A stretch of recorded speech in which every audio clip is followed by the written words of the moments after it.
evening. Good evening. I'll try that one more time. Good evening. Wow. The energy in here is just palpable. I know some folks are getting settled in, and that's okay, but we want to go ahead and get started because we have some amazing stories that are going to be shared this evening. But before we get there, I want to welcome you officially to Trinity Church. My name is Ben Gosden. I'm the senior pastor here at Trinity Church, and what a delight it is to have all of you here this evening. Really quick, before my official words of welcome, some logistical things. If you are in need of a restroom, my left and your right, go out that door, and you'll see a little sign that says through 4 doors, through 3 doors, through 2. It'll walk you to the very end of the building. If you come out on Jefferson, you walk too far. But go to the end of the building, straight shot, and there's a ladies' room and a men's room there. But you are welcome to that.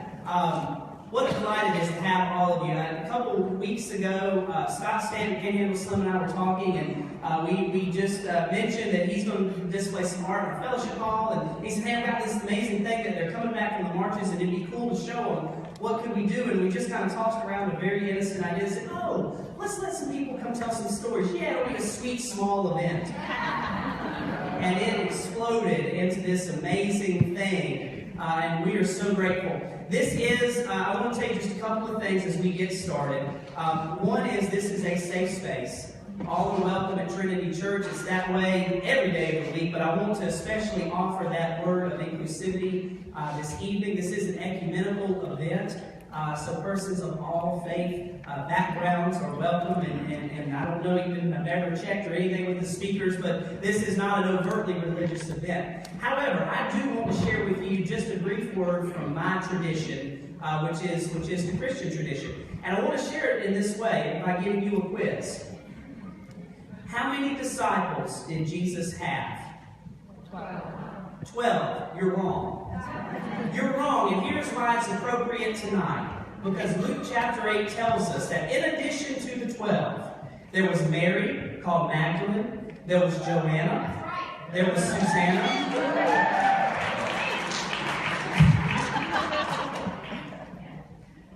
and the most powerful line of all comes in verse 3. These women were helping to support them out of their own means. Luke's gospel has this amazing way of turning the social standards of that day upside down, telling these stories of women who not just were supporters or women who were helpers, but women who funded ministry, women who led, women who actually made way for men. And the best story of all is that the very first Easter sermon that was ever told was told by a woman. While the men were locked away, afraid, the women went to the tomb. So it's a very powerful thing that we're here in this space, in this holy space. I'm reminded that church has been a place for some hurtful things to happen throughout history, but it's also been a pretty amazing place. This has been a place where the abolition movement was born in many places. Church has been a place where civil rights has been born. Church has been a place where the women's suffrage movement was first discussed. And so I'm grateful for all of you here this evening. So let me welcome you by saying this. Thank you. On behalf of myself, on behalf of my wife, who is the breadwinner in our family, by the way, who is working the night shift at Memorial Hospital and hates more than anything that she cannot be here with you. On behalf of her, thank you. On behalf of my daughter, Olivia, who is 4, almost 5, and who we hope to raise as a powerful, strong, nasty woman.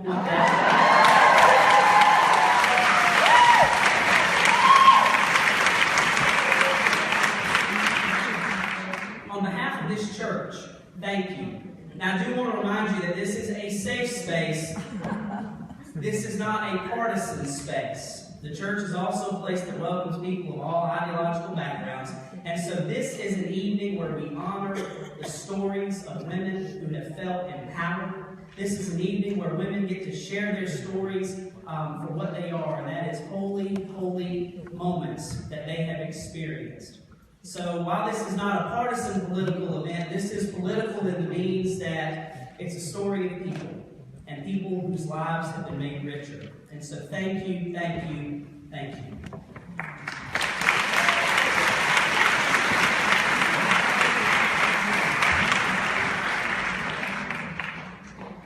Thank you all.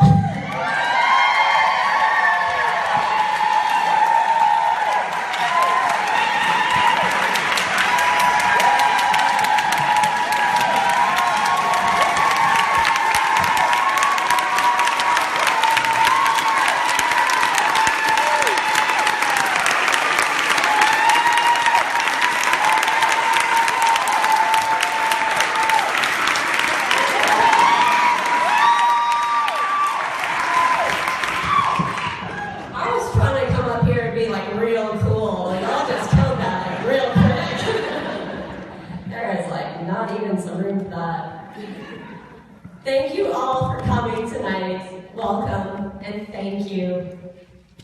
Tonight is a night for centering women's voices, for listening, for understanding. You will hear from just some of the many women who participated in the Women's March. Tonight is about them. There is no Q&A. There is just intentional listening. 1 week ago, many of the women in this room took to the streets of both Washington, D.C. and Savannah, Georgia to make a unified statement that we will not go back, that we will always move forward, that we stand together, and that an assault on one of us is an assault on all of us. Over 1 million people marched on D.C. and 3 million worldwide, their feet on the ground publicly saying that we stand together in solidarity with our partners and children for the protection of our rights, our safety, our health, and our families, and that we recognize that our vibrant and diverse communities are the strength of this country. The march is over now and life goes on, but the work never, ever stops. And there is so much that needs to be done, and now that work feels more urgent than ever. Tonight, as we center and deeply listen to the women who will come to this podium to speak on their experiences, may we keep in mind the following, holding close to our hearts in these times. We must be brave and bold enough to call out injustice in any form that it seeks, even if it puts us at risk of losing our comforts. We must dig deep into our internal wells of strength and guidance to keep moving forward, even if it feels we have lost a battle, even if it feels hopeless, even if it feels like we cannot do it anymore. We must show up for battles that are not our own, because even if they do not touch the core of our identity, they are still our battles we must lend ourselves to. We must hold our representatives all responsible. We must hold ourselves responsible. Ultimately, we must look after one another. We must move with radical love and solidarity to the most vulnerable of our neighbors now. We must always move forward and never back. Thank you so much for being here tonight. We are all honored and humbled to be in this space to share our stories with you. May this begin the long road ahead of all that we can be and know that we are able to do.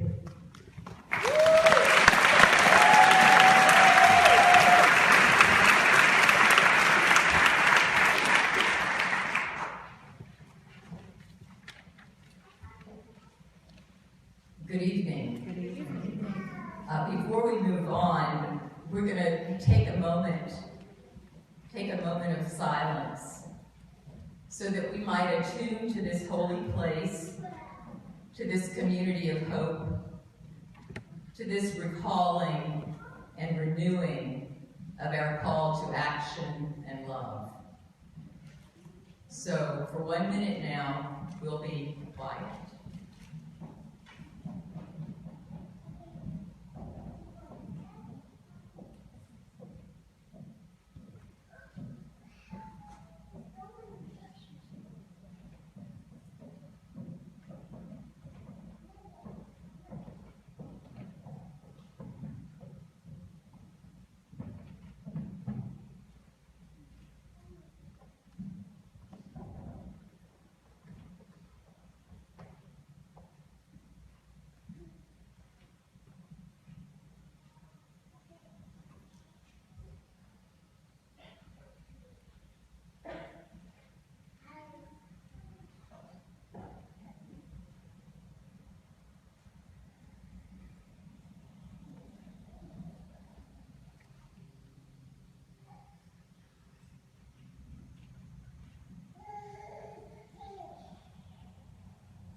My name is Tricia Richardson, and I'm delighted to share a part of my story with you. The Thursday after Tuesday's election, I attended a 3-day conference with 3 others from Savannah. It was in Atlanta, and it was called Facing Race. This was an unbelievably well-orchestrated 7th annual event, Facing Race. A passionate mix of presenters prepared breakout sessions and plenary talks on solutions to issues of social justice, education, racial justice, and environmental justice. The shockwaves of emotion at that time that penetrated the thousands in attendance ranged from dismay, anger, and palatable fear of the unknown. That energy has been funneled through me in 3 prominent ways. 1, I made a request for voice lessons. I wanted a stronger, clearer voice. Something deep within me said, I will not be bullied anymore. All right.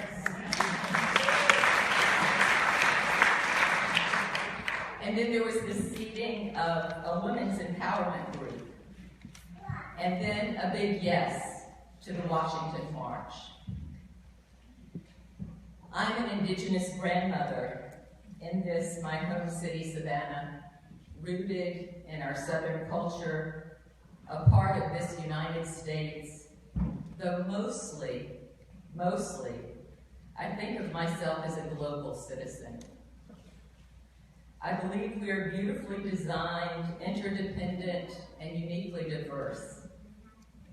I went to Washington to act in solidarity for love and peace and justice for all. There was also a collective expression of hospitality with those around the world that was amazing. Also, it was a beautiful experience being hosted by a family that drew multi-generational members to gather in support of the women, in support of the meaning of the march. For me, it was an experience of open-heartedness and strength, the whole march. I had no fear. There were no incidences, only joy. And so now I feel deeply in my heart something is happening with us, and we won't back down. Thank you.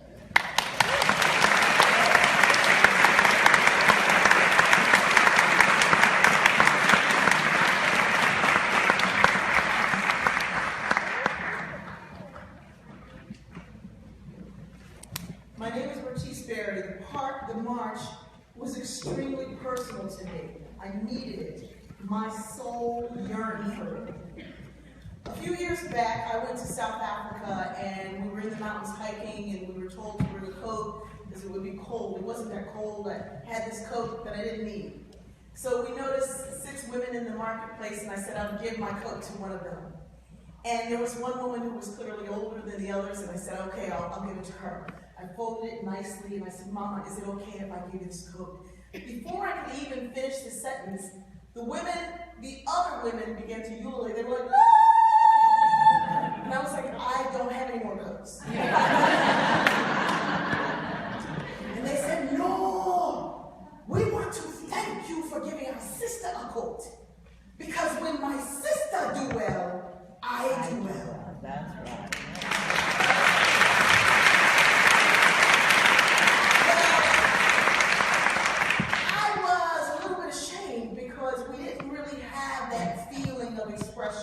Here, when my sister do well, I do well. So I decided to have a goal. And one day I had gone out on a date with this guy in Jacksonville. We were out on this boat, and we went across the water real fast. It was so fun. It was good. We went to a restaurant, pulled in, stopped just in time, had dinner. We were walking along the water. He looked at me and said, what's your big, audacious goal? I said, I want to make sure that every woman is as loved at work as she is at home, and as respected at home as she is at work.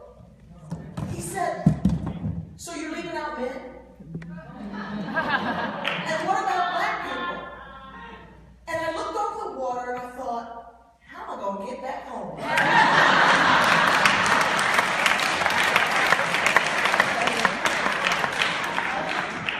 I have some health challenges, so going to the march was not an automatic, yeah, you can go. Because I haven't been on a bus since I was bused. I'm not kidding.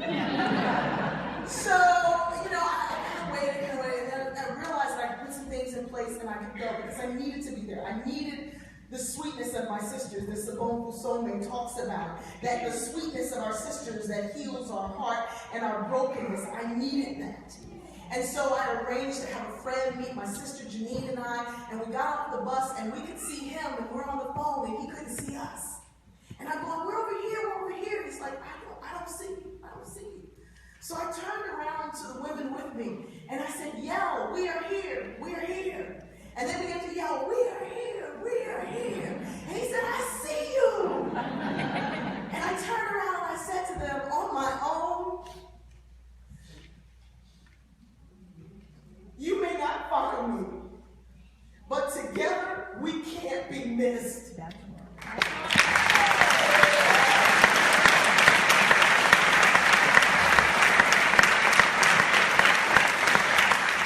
I'm healed by the gathering of my sisters. There is a beautiful woman here, Councilwoman Debbie Johnson. We met with her before we went to the march. We said, we can't wait. And when we got there, she collapsed in our arms and she said, they took pictures of me. If you don't know the story, please read about it. The council members took pictures of her skirt and posted them all over the place. And she was ashamed. She said, they looked at places in me that I haven't seen in years. I know I'm fat. Right. I said, no, you're beautiful. That's right. And she just began to cry again. She said they knew how to humiliate me, to take away my power. And I said, sister, we're going to this march. And when we get back, we're going to bring your power with us. We all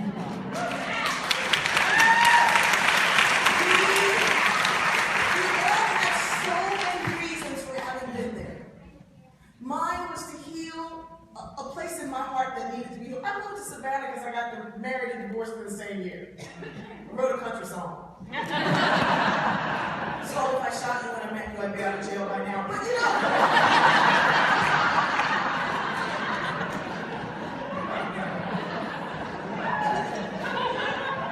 the healing that happened, I'm 39 seconds over. The healing that happened for me continues to happen. People think we don't have a reason. We have a reason. We all have our own reasons. And we have our reason to continue. Continue to stand together. Continue to walk together. Continue to love each other. Let me just take a second to say this. I said to somebody on the call the other day, when black women get together, we make sure you fed, you love, we go home, everybody feel good. We don't have no marching orders for the next day. My white sisters get together, they got marching orders, strategy, they go home. They don't feel loved or fed. What's going to happen when we get together?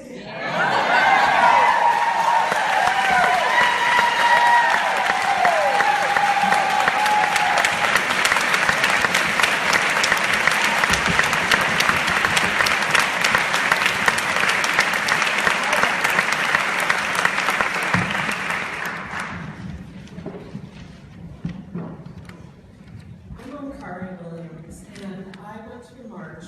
There were 4 of us in our posse. My oldest friend from college, who is a nice Jewish girl from New Jersey. A friend of mine who was raised Mormon, and my wife who was raised in Georgia as Presbyterian. And then there's me, my family's famous, the New York Times.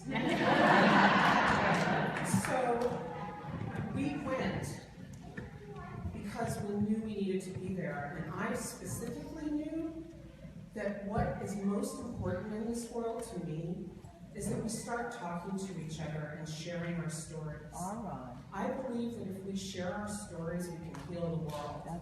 And I believe that what's happening now is that our stories are being segmented. You get to tell your story over there, but don't talk to that person. Keep that story to one side and keep another story to another side. And then we never see the threads that connect us. At that march, there were over 1 million stories.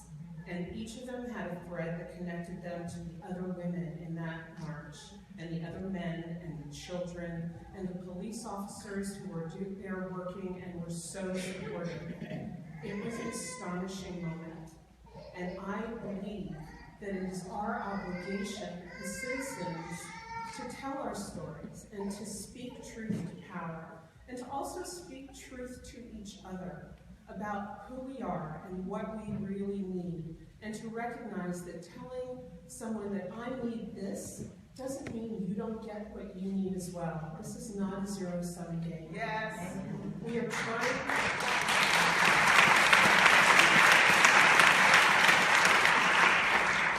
I think the main thing we're trying to do right now is overcome that belief that there is not enough justice, enough resources, and enough love to go around. That my gain is your loss is not true, no matter what that administration tells us. There is enough room for us to have open hearts and be safe.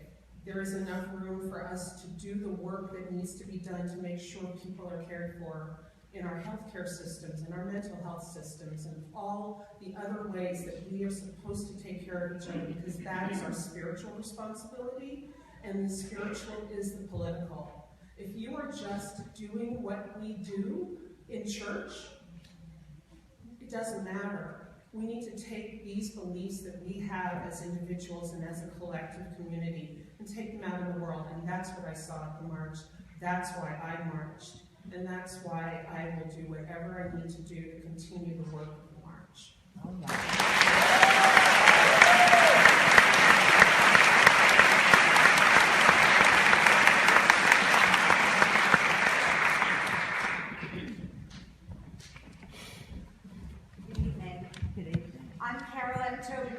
The creative director of the Murem Sharpe Cultural Arts Group, and this was not my first rodeo. So I've written some remarks called My Last March. This is a tale of love and commitment and persistence to an ideal. There were an amazing amount of people, a sea of pink pussy hats, signs, banners, men, children, women of all ages, and then, although some with their own agenda, all were welcome to stand and eventually march, not against, but for the issues that unite us all, that women's rights are human rights. Yes. My God was a combination, pantsuit nation and suffragette colors with Lady Liberty thrown in. I had tried it out for the photo shoot with Molly Hayden, and yes, it was bizarre, and no one got it. I took these liberties with the reality that's just not fun, just in order to lighten the mood. My husband, though I should have insisted on a V on his forehead, as this was his very first march, was more subdued in his GW hat, where our son, who was no stranger to grassroots projects and protests and marches in the streets of D.C., had attended his undergrad. His hat was pinned with the official 2017 March patch and a chest button with a message that was fit for a march that was falling on the Sabbath when the scheduled reading was the first portion of Exodus. Do justice, love mercy, and march proudly. Many of our Savannah, Georgia delegates carried magnificently stylized signs made by Panhandle Slim. They were amazingly effective as they were colorful enough to catch people's eyes and with meaningful quotes that made people think and then ask for photographs. Mine was too big to carry in our carry-on bag, so I improvised by creating a composite that included some memorabilia from former marches and the image of Michelle Obama declaring, "When they go low, we go high." Pressed so close to others on the metro that our bodies swayed together with the stopping and starting of the train, a fellow said he liked my sign and then asked, "Hey, do you know Panhandle Slim?" Turns out they went to grade school together. This was my first 1 in a million moment, and I had not even arrived on Independence Day. One of the first signs I noticed declared as a proud banner of credentials, "I have been marching since 1967. We're in a church, I won't repeat the rest of it. I laughed as my sign listed 1972, though I came to the opinion that though we all had different causes, it didn't matter why people were there, as much as that they were there together, even if it was their very first time. I was first aware of inequities when my friends and I got punished by our teacher in 1965 for bringing the ball to school to play stickball. It was unladylike, she said. Approved recess activities for girls were jump rope and milling about. In middle school, I was denied entrance to the industrial arts program with courses in auto mechanics and carpentry because girls were tracked for home economics, cooking, and sewing only. Unintentionally, my marching in 2017 is a beeline result of being born before Title IX. A wall of people pushed us forward and we just could not get back, so Joel and I lost some of the group, though Coco Papy's yellow balloons helped us to locate her. Thank you, Coco.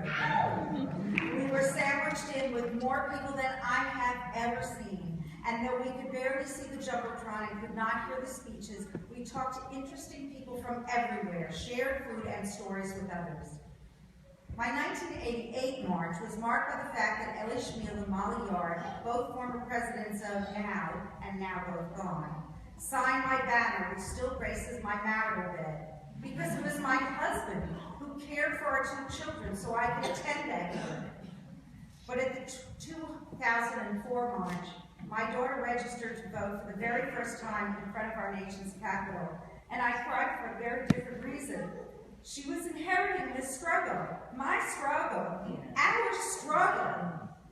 There were signs listing the names of people who couldn't come but were there in spirit, those we felt that we needed to represent with our steps.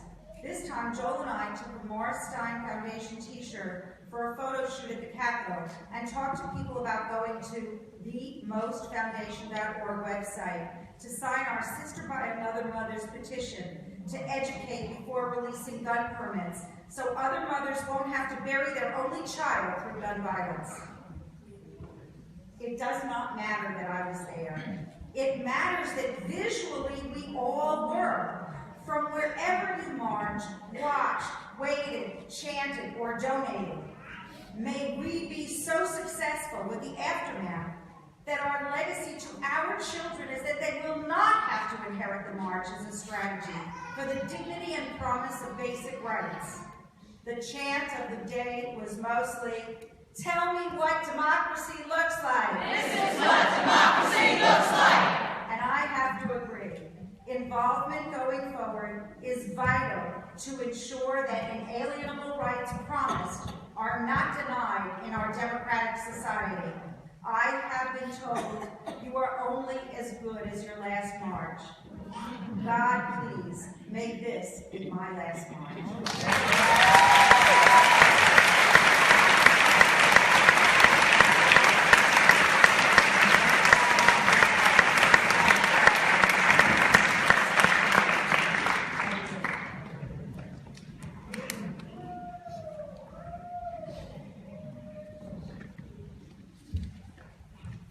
Good evening. My name is Amanda Hollowell. I'm the Communications Director for Georgia's Windless, Loudmouth Advocate, Single Mom, Proud Woman. Many people ask me, how did I get here?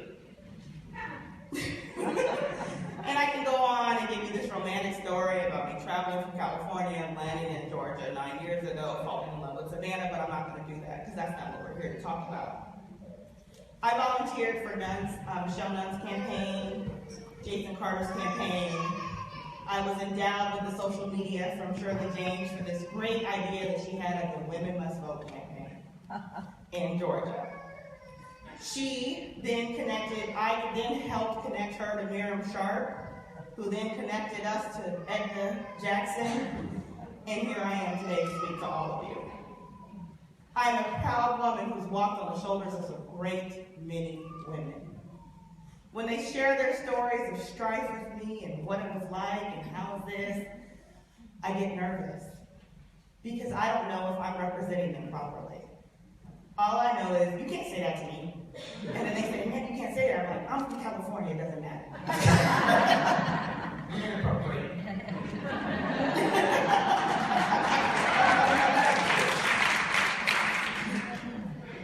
I have a lot of feelings about this march. Many people don't know that there was a very big dissection in the beginning for African American women about how they felt about the march. I sided with that dissection. I didn't think I was going to participate. I thought I was going to support, cheer them on, hey girl, go girl, you know, that kind of thing, and just keep it moving. Because for so long, African American women felt unconnected.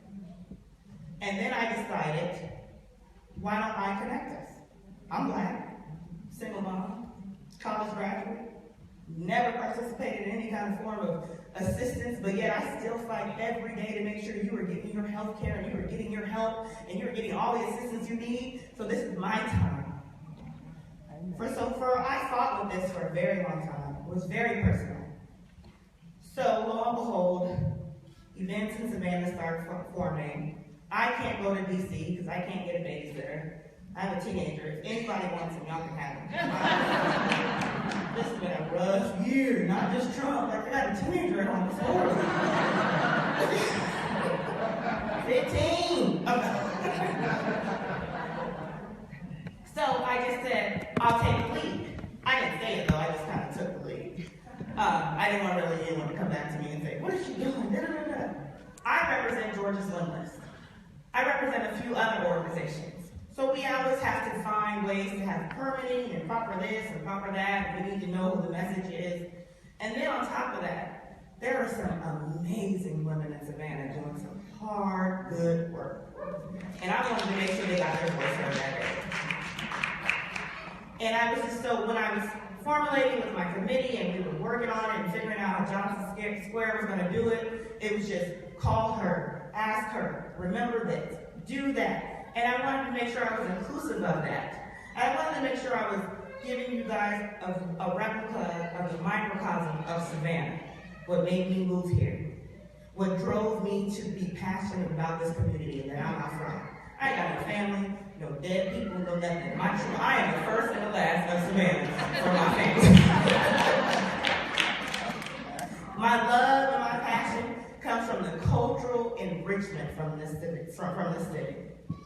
My love and my passion and my willing to stand here and be nervous in front of y'all comes from the belief that this city has so much to offer. So many different people. And that day in Johnson Square, my biggest thing was we need to be connected, we need to be informed, and we need to get active together. That's right. I believe in pro-democratic women, but at the same time, if I got a man who's willing to say yes to everything I want, he cool.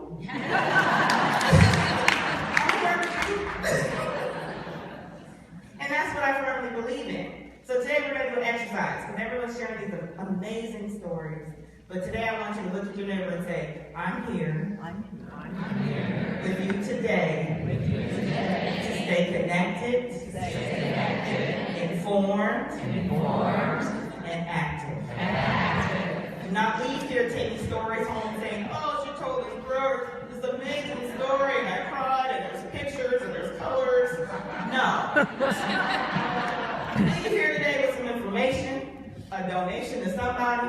You can come up and talk to me about Georgia's Win List, about anything that I'm involved with. I've left information about Savannah Black Heritage Festival, where I have a girl crush on Coco, Papy. We all do. That's my girl. And where I fell in love with her is when her commitment to the arts. and making sure that we stay funded for this year. I sit on the Black Heritage Festival Planning Committee, and I coordinate the health fair. For me, that's the day that I go out and give all these great free services to people. And to understand that that could not happen, that scared to death. That literally scared me. To watch her lead that charge, dare, and I engaged Shirley on the social media, and to watch that happen made me say, okay, get involved in Savannah, Amanda. Go ahead and step forward. Because for so long, I'm the person that sends you a secret email that you don't know it's from. You'll like my Facebook post and you don't know it's me. But guess what? I'm here. My name's Amanda, proud woman, proud Georgia voter, and I'm here to make a change, and I want you to make a change with me.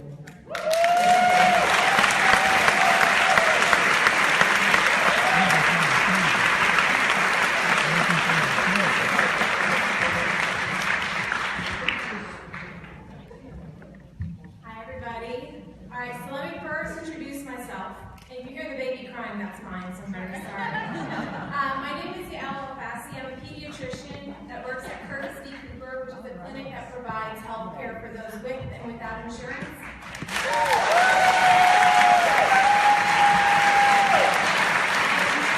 I was born in Canada with parents that were born in Morocco, brothers who were born in Israel, and my daughters who were born here in the United States. I am fortunate to have many rights and I have not experienced many hardships.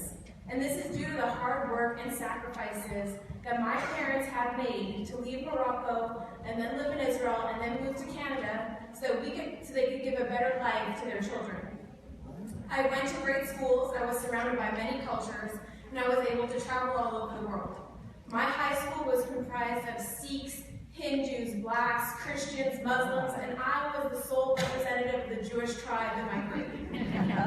I consider myself lucky to be practicing medicine in a time where women comprise of a little bit more than 50% of the field.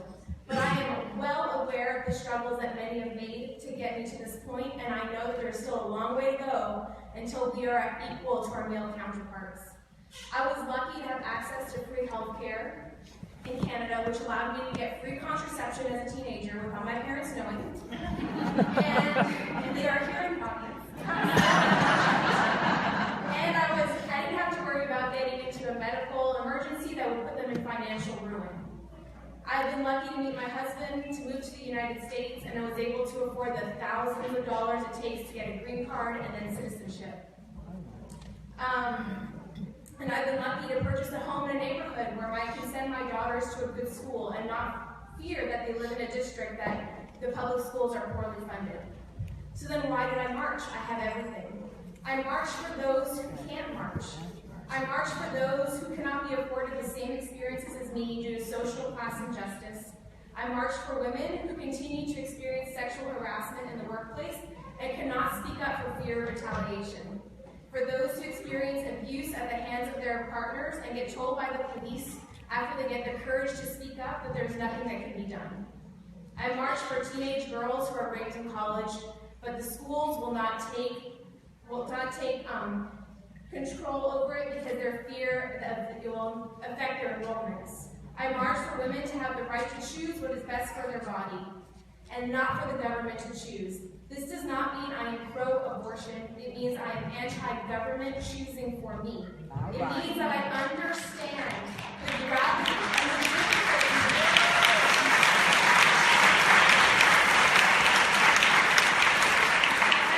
and the difficulty in making such a choice, and that most will choose life, but I cannot impose on a woman, on a father, on a family, to choose life at all costs. I march so that minorities, whether Black, Hispanic, Muslim, or Jewish, can feel safe in our streets and feel safe sending their children to school without fear of harassment. I march because I understand that diversity is beautiful and patriotism comes when one feels welcome and accepted to the country. I march because I feel that LGBTQ have the same rights as me and they are allowed to love, marry, and have children.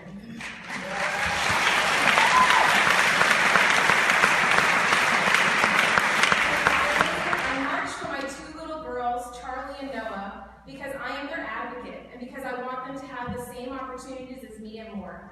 I want them to know that they can grow up whatever they want to be with hard work, and that having a uterus does not deter them. And finally, I march because I can. I want to hold Trump, and I want to hold this administration accountable for its actions, and have them understand that the United States is not a business, but a country that is full of patriotic men and women who will not sell it to the highest bidder. This march was moving. It was epic. It was beautiful. There was no violence. There was no shoving, no disrespect, and it was a beautiful thing to be a part of. And simply being a body in the crowd, even though we had no idea what was going on, it made a difference, and it made a statement. So I have a lot of friends that don't understand why I marched. And if they can't wrap their heads around any of it, any of the reasons, then I asked them to get behind this. This was the largest scale protest ever, and it was coordinated by women. Whether you are on the right side of the aisle or the left, it must admit that it's phenomenal and inspiring to see what people can do when they come together. So I implore you, do not stop here. Call your local state officials every day. Hug your neighbor and tell them that you do not agree with the policies that have been put in place. Donate to your local arts. Write to your school's district and tell them that we need to do better, and keep fighting.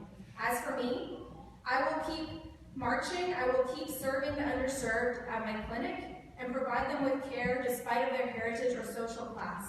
And I will keep telling my daughters every day to be strong, to be loud, to be beautiful, and to be nasty.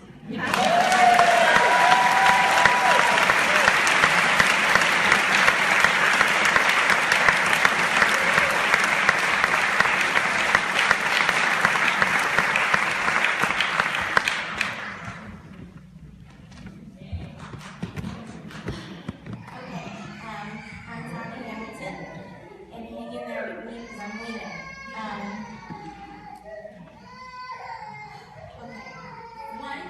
Can you pull the mic closer to you? 1 in 4 women is sexually assaulted by the time they turn 18. I am 1 in 4. As a kid in elementary school, by other kids, in middle school, throughout high school, and in hindsight, the high school stuff, as an adult, you realize what happened. As a teen, I just thought I was doing my own thing. I carried the sign that says, life shrinks or expands in proportion to one's courage. But I found myself being a bit empowered at the march. We were walking out of the crowd after Ashley Judd read that poem, and we passed by the building where there was some magazine, and they were asking people to come forward and tell their stories if they had an abortion. And I kept looking back at those people standing on the stairs, and I was just too afraid to tell my story. So, ironic that I carried a sign about courage, but I didn't have any. So, January 13th of 2000, my mom drove me to a clinic in full support of my decision to not have a child as a teenager that could not take care of myself. It is not a decision that anyone makes lightly. It is 17 years later, and I can still tell you the date. I can still tell you how that room looked. I can still tell you how the doctors and the nurses comforted me and how I cried and sobbed. But it was a decision that I made because it was right for me at the time.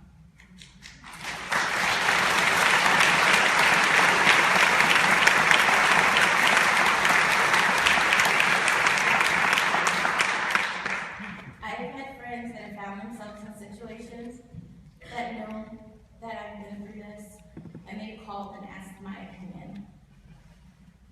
I never give them my opinion. All I can do is tell them my story and tell them that it was what was right for me at the time, and that it's up to them to make that decision, because it is something that they will live with for the rest of their life. But it is not my decision. It is not my place to make a decision that affects their life or their bodies. So I marched so that my nieces will be empowered to always know when something isn't right, to always speak up if something is happening to them that shouldn't. I marched so that should my nieces ever be in a situation where they are forced to make a decision, or not forced, where they have to make a decision like the decision I made, that they're okay with that, and that they have the option to go through with something like that and not be forced to be mothers when they're not ready for it.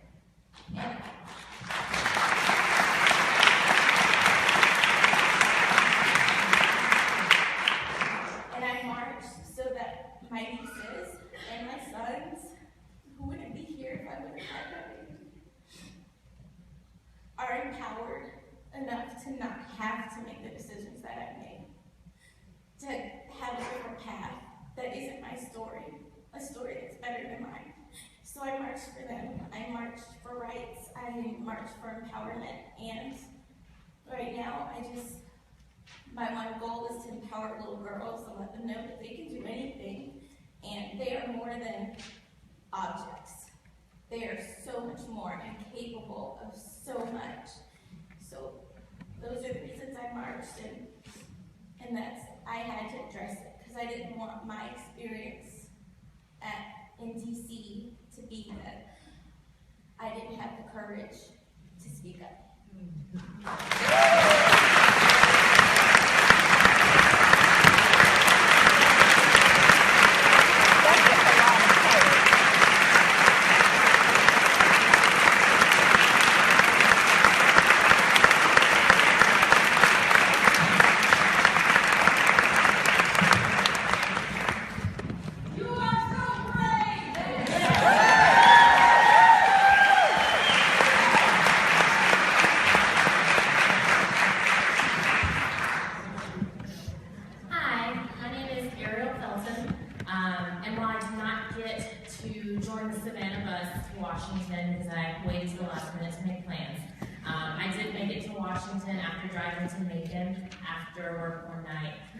So I drove from 8:30 until I think our bus got there at 11:30 in the morning.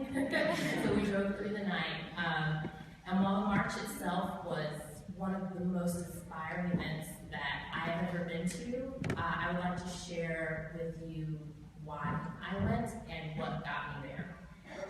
So even before the election, this entire year, the country, the divide in the country has felt palpable to me. We were all bemoaning how awful 2016 was. Every time we turned around, it was just like, goodness gracious, like, what else can happen? With every police shooting that was left unsolved, with every rapist gone free because his future was more important than his victim's body, her flesh, her safety. With just the general rhetoric of the election, how we spoke to one another on Facebook, how we spoke to one another on the news, it was extremely hard to take. I wanted to call out work every day, but I don't think weary of the world is an excuse.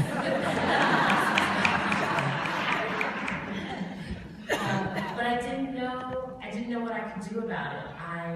I'm not a joiner. I'm not a marcher, really. I'm not someone who gets in front of large crowds like this to speak. I didn't know whether I personally had anything to add. To put it plainly, I was afraid. And then something happened. I talked to my mom, and like moms do, she lit a fire under my butt. She looked at me and she said, she kind of rolled her eyes and she said, well, yeah, you don't think Harriet Tubman was scared? All right. You don't think Rosa Parks had concerns?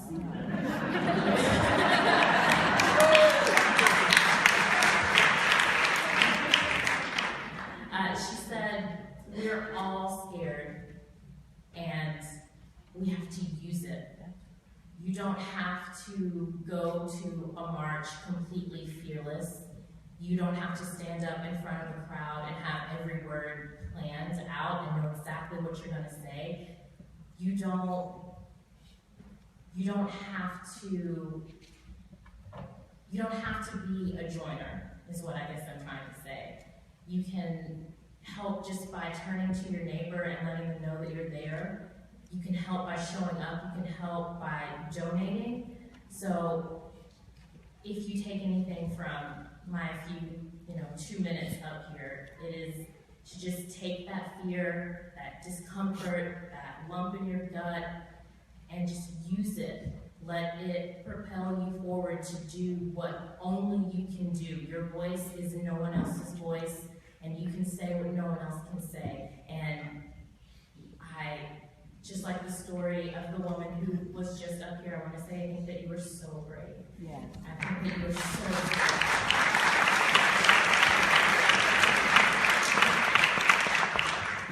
And it doesn't matter if your voice shakes as long as you were heard.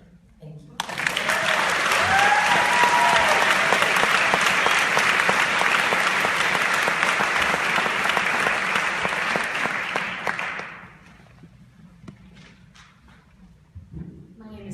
Westbrook.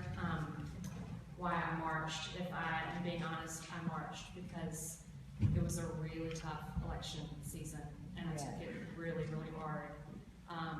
And I experienced it as a really gendered election season, not just because we had the first female candidate from a major party, but I was just, I'm going to try not to break the partisanship a little, but there was a male candidate and there was a female candidate, and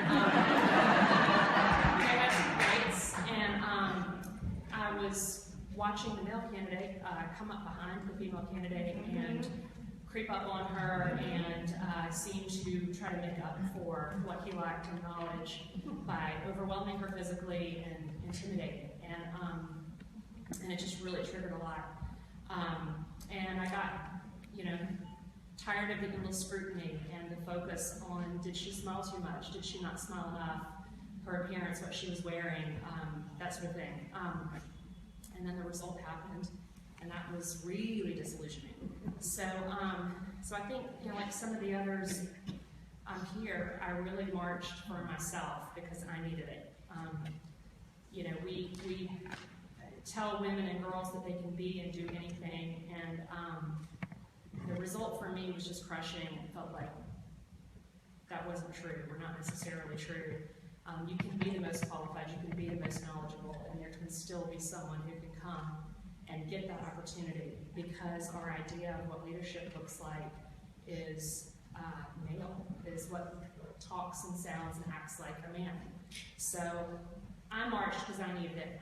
I felt apart from instead of a part of, and I needed to be with my people and feel a part of something, which takes us to the march. And like a lot of people have observed, when we were in it, we didn't really know what was going on, and it wasn't about, I didn't get to see speeches or hear what anybody said, but it was just being a part of it and being a body and being one of those, one of that huge crowd there. And what I got from it is that women are powerful. We are everywhere. We rallied in the U.S., we rallied around the world in numbers that were too huge to ignore. And that was such a powerful experience. And for me, it meant that power is not necessarily swagger and bravado and ego.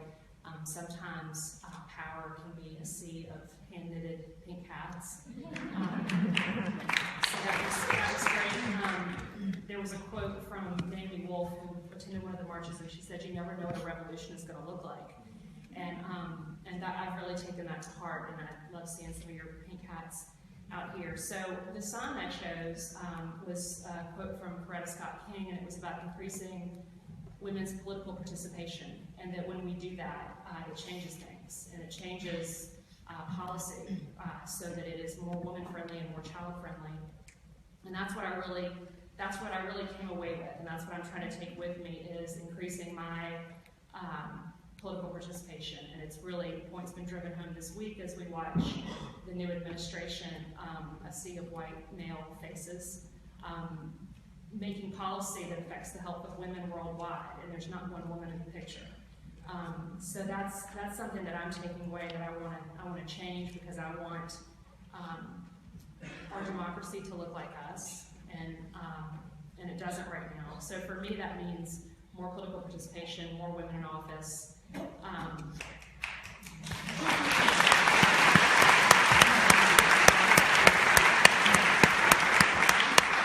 have to give a shout out too for Moms Demand Action. Find us, the Georgia chapter on Facebook. That's a woman and child friendly organization that I'm a part of. So please come be a part of that and help us do something about the 90 Americans who die every day from gun violence. So thanks for listening.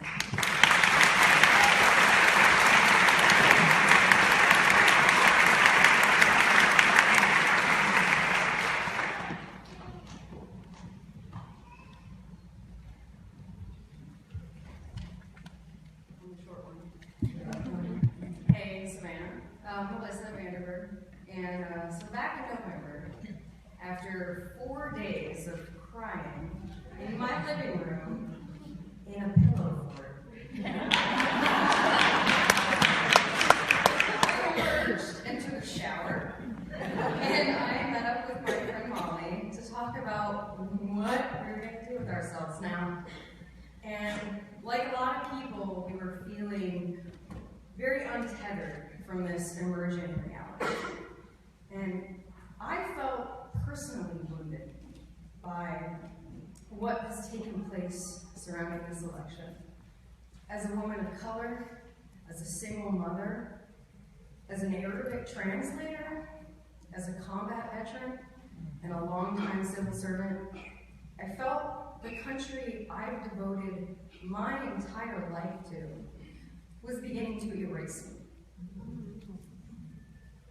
And so, making plans to attend the march, for me, started as a form of rehabilitation.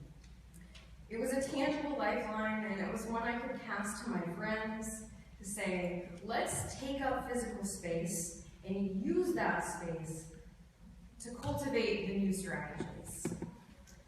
And also, I heard Cher was going to be there. So, as is so often the case, the greatest part of any undertaking is what happens when you're making plans. The march created an opportunity for me to establish meaningful connections with a lot of people in this community for the very first time.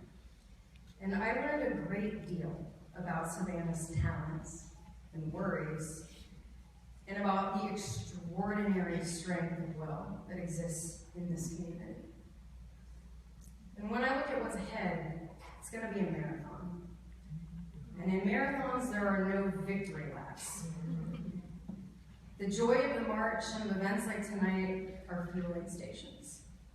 It's a chance to tighten your shoelaces and check your watch and get back out there.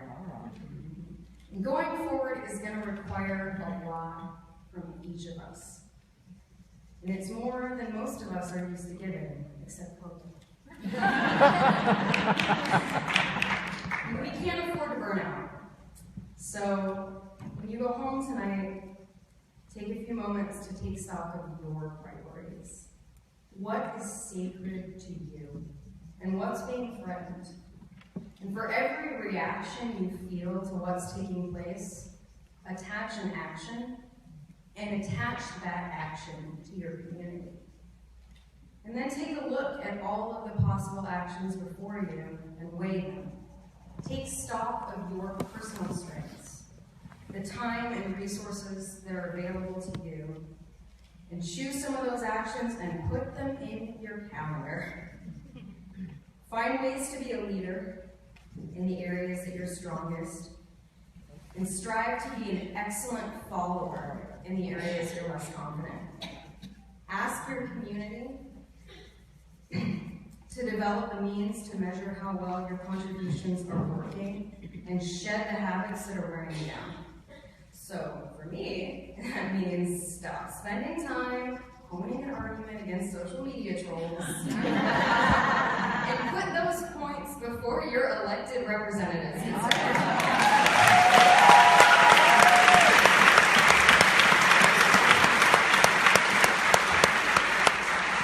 Stop reading numerous articles on the same topic and spiraling further and further into despair and vodka.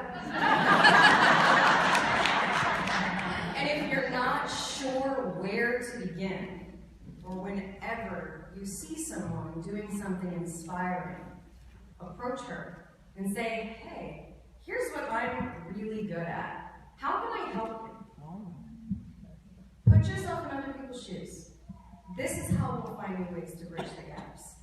Keep on flipping the script until you're delivering a message that people really respond to. And if at any time you start to feel overwhelmed and you need a rest, call me. I can help you build a pillow for you.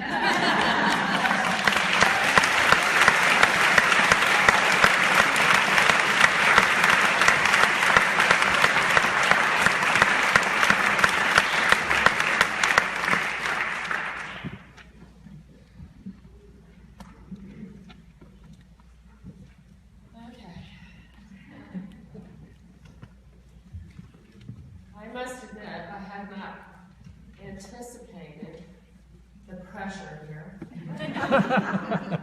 I did consider what to wear today, and thought about a pussy hat, I thought about a crown, and I didn't go with either one because I have a cold, and I felt that they were a little bit over the top, as my daughters might say, a little extra. My name is Erica Scales. I'm from the South, raised and born and educated in the South. My parents didn't see fit to give me a middle name. I don't know why. I asked my mother. She said, well, I had a middle name, and when I got married, I just dropped it. I didn't think it was necessary. I mean, all you need is 3 initials for a monogram. And so, I sort of screwed up because I kept my maiden name when I got married, thanks to a husband who I said when I wanted to keep my maiden name. He said, well, I fell in love with Erica Scales. I don't mind being married to her, too.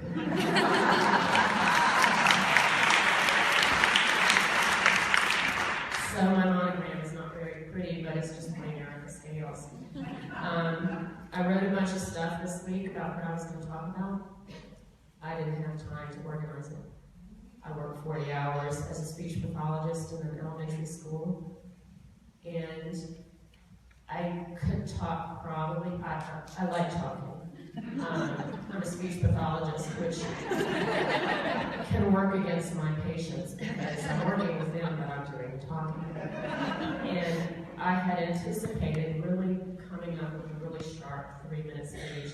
And when I saw that Bertice Berry was heading it off, I was like, I might as well throw it out. I mean, who wants to follow that? But I gave up and I thought, I'm just going to trust and do what my rector of my church does, just sort of think about it and pray about it and mull it over and trust that grace will give me a speech that somehow makes sense. So why did I march? I marched because I was wounded like every other person up here has mentioned. I felt like a family member had died. I was physically ill, emotionally distraught, shaken to my core, and I still had to work. And I went to my closet and I pulled out all my funeral clothes and I started wearing them to school. I wore black for 2 weeks. And the ladies at my school, I work in a underprivileged, socioeconomic, underprivileged African-American community that only has a few white families that send their children there to the school and a few Hispanics. And the ladies at the bus ramp would laugh at me. I'm a Erica, you're wearing black again. When are you going to start wearing color? And I didn't know. I didn't know what to tell them. I didn't feel like putting color on. And so when I heard about the march, I very selfishly, this was purely about me. It had no larger purpose, y'all. It was not about anybody else. It was about me surviving the next 4 years. And I had to figure out a way to go to my closet and choose a color to put on. And the only way I could do it was to march. And I had never marched before. I was a virgin. And I'm wondering, do I look different today? I lost my marching virginity, and I feel like maybe I look different. I wonder if my mother noticed.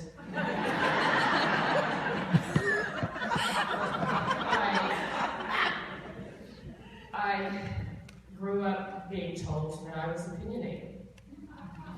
My brother was never told he was opinionated, ever. I grew up in a family where my mother was a Southern belle. She did all the shopping, all the cooking, all the cleaning, all the child care, all the child rearing, all the yard work with the exception of mowing, because God knows what would people think if she was out mowing the lawn. But she didn't have a voice, and I did. I had a voice. But I felt like an outsider in my own family using it. And I've learned that all of us have voices. All of us do. Some of them are quiet and still and shake, and we cry when we use them. Some of them grit our teeth and we scream and yell and rant and rave and won't shut up. Some of us don't even realize that we have a voice. But we do. It's there. And maybe the only time that you feel surrounded by other people who all have a voice is when you're marching. I never felt that before. I was surrounded by thousands and thousands of humans, full, complete, complex, multi-gendered humans that all have a voice. And there are a ton of stories I can tell you, but I'm not going to steal someone else's time. My call to action for you is give yourself permission to use the voice you were given. Get in touch with whatever that voice sounds like. Wear whatever you want to empower yourself, whether it's a pussy hat, or a tiara, or a baseball cap, or just a bad scowl. Don't let me give you the look, because I've been told that I also not only am opinionated, but that I have an overly expressive face. And it's otherwise known as overly expressive face syndrome. And I suffer from that. So when I get angry, my face gives more anger. And when I get sad, it gives more than sadness. And when I am lifted up, I have a face that is full of joy. And I thank every human who marched, and those who couldn't make the trip, and in their heart wanted to, but they weren't there. I know you were there. Thank you.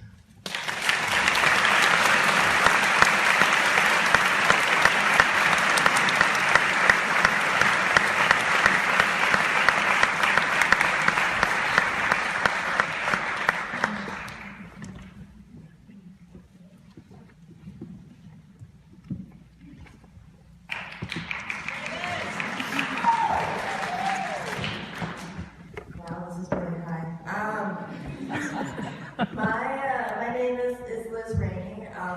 I was born and raised in Savannah, Georgia, and my family is deeply rooted in the city and off the coast of South Carolina. I was lucky enough to be able to go to the march with three incredible friends, Mary, Marie, and Delia. And the reason that I marched is because my feminism will always be intersectional. And the same system oppresses all of us in different ways. And we can see that happening regardless of our skin tone, of our religion, of our gender, or our sexuality. The system isn't broken, the system is functioning the way it was intended to function, which means we need a new system.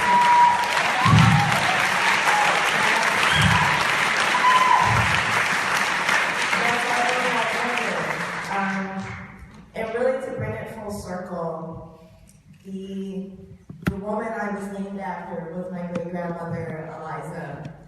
And she didn't know how to read. She wanted to, but she was legally prevented from learning how to read. My grandmother only made it past the 8th grade because that's as far as she could go. My mother only made it past high school, and 4 generations later, here I am with Eliza's name, and I'm a college graduate in my own life.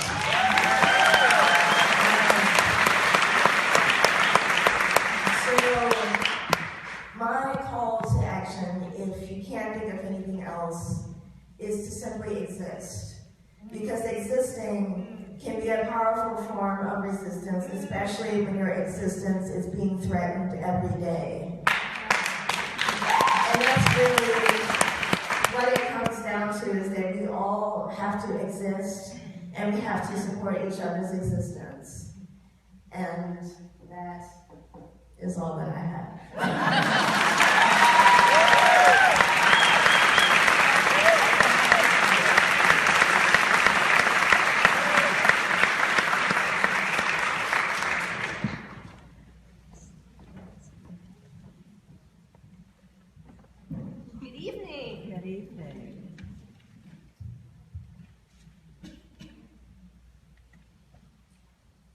I'm Vanessa Platacis. I'm an artist and a professor. I moved here from Boston about 6 years ago, and I know there's some Boston in the house, so let's hear it from you guys. All right. I moved here actually with my awesome husband, who, since he had the little one with us, may have already left the building. But he stayed home to take care of my young son, our young son, and also our puppy. So those of you who've had puppies before know what a great treat that is. But he took care of everything at home while I marched in D.C. I want to mention quickly that I'm a first-generation American, and I'm also the first person in my family to graduate from college. And I mentioned I'm a professor, so technically I actually never left. I also want to mention, speaking of marches and also Boston, that right now, thousands of Bostonians are standing on the same block that they sustained a tremendous act of terror. And they are marching for immigrant and Muslim rights. That's right.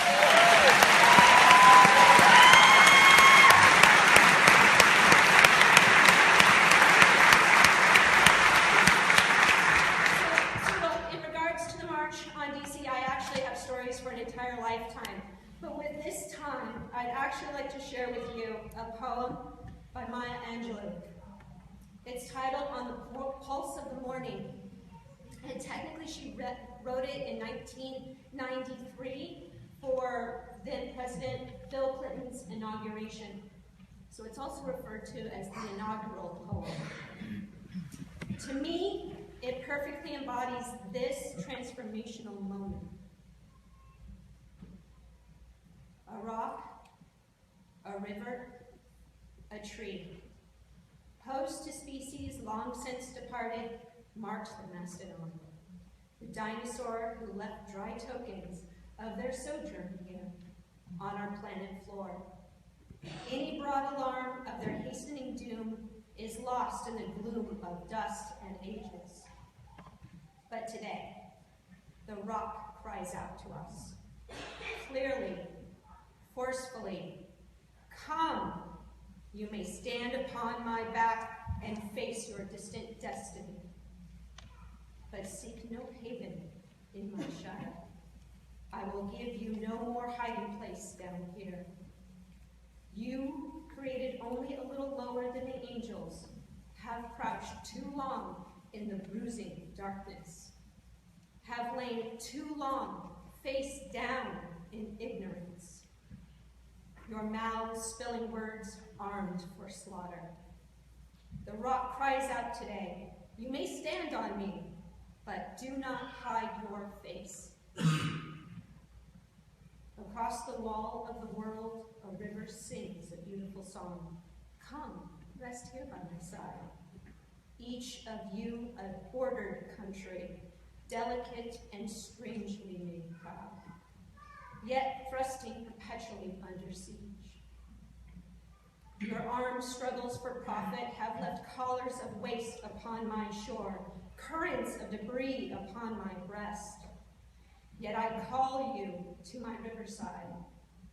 If you will study war no more, come.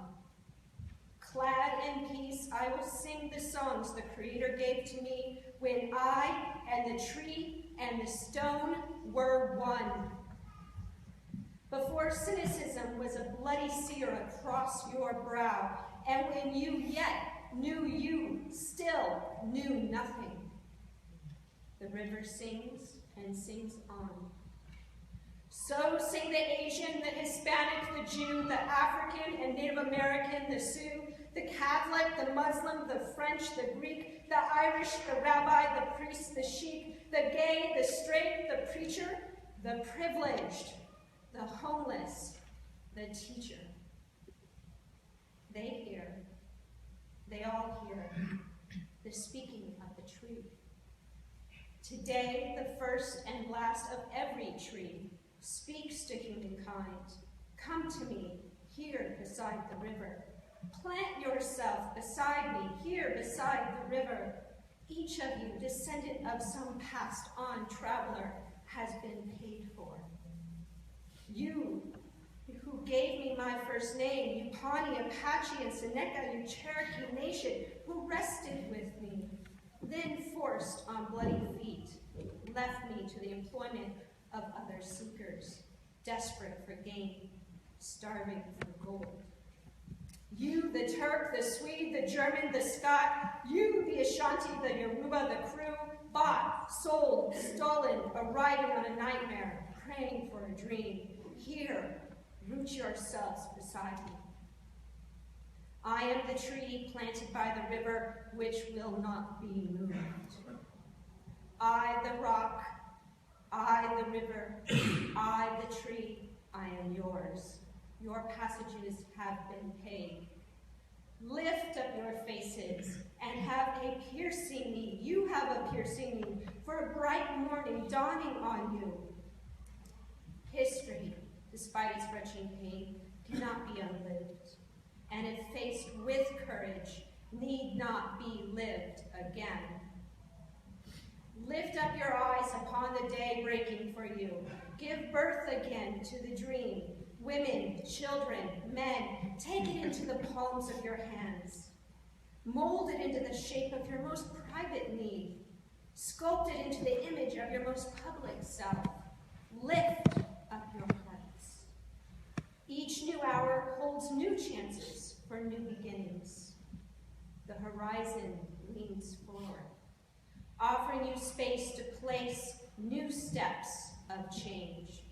Here on the pulse of this fine day, you may have the courage to look up and out upon me, the rock, the river, the tree, your country.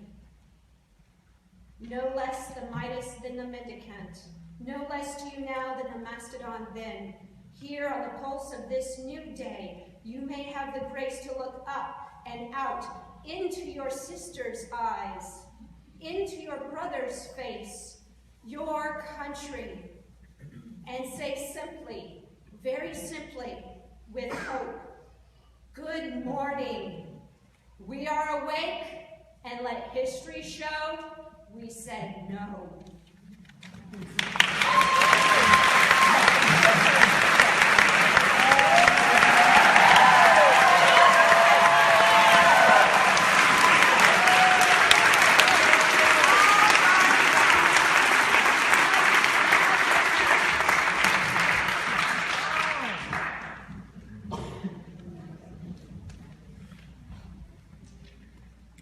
Hi, I'm Barbara Gooby. Before we marched in D.C., I wrote down these reasons for going.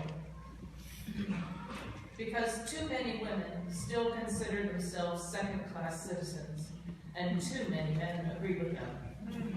Because I have two nieces who are strong, intelligent, creative, and kind women. They and all their generation deserve to know that I, for one, will not let them be ignored, harassed, demeaned, paid less, or otherwise treated differently because of their gender, race, sexual orientation, or anything else that makes them different from wealthy, white, heterosexual, Chino males.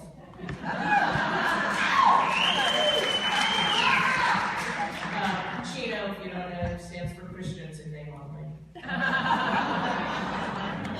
Because I am incensed that those who have been elected to the highest offices in the nation, in our state, only listen to big business and big money, and are so convinced of their own moral and intellectual superiority that they refuse to listen to the needs and concerns of their own constituents.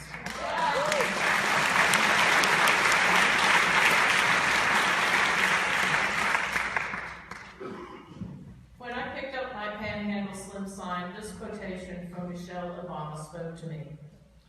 I chose it because a couple of women questioned the usefulness of marching. I realized that then what I really wanted it to accomplish was this: to empower not only those of us marching in D.C. and Savannah, but also those women and those people for whom we marched. And after the march, as we were on our way home on the bus, I was moved to tears for the first time that day by pictures and reports from city after city after city, not just in the U.S., but across the globe and on every continent, of all the people who stood up and made their voices heard, who were indeed empowered and empowering. We marched with women and people of every gender, with young and old and in between, with white and black and every other color, with liberal and conservative and in between, East Coast, West Coast, and in between. We were kind to and supportive of each other, and we felt loved and valued. I marched in D.C. not to protest against one man, but to let all of our representatives know that women's voices will be heard.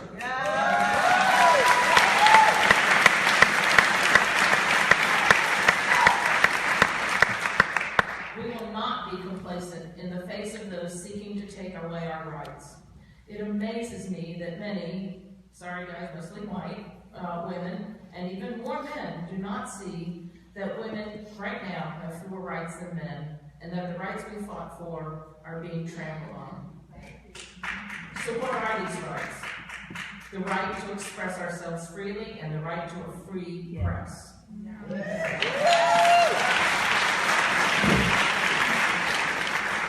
The right to worship or not, according to our own beliefs.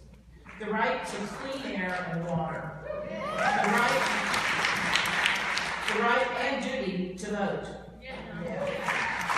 The right to affordable health care, and the right to make decisions about our own bodies without involvement from the government or an insurance company.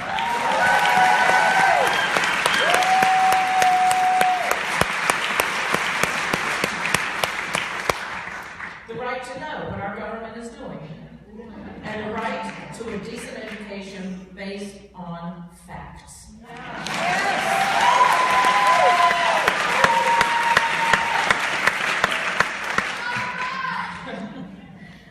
9 days after the inauguration, you know now where our new president and our Congress stand on every single one of these women's, these human rights. So how do we empower ourselves? I can tell you what I'm doing. My steps forward include becoming active in the Savannah organizing chapter of the League of Women Voters.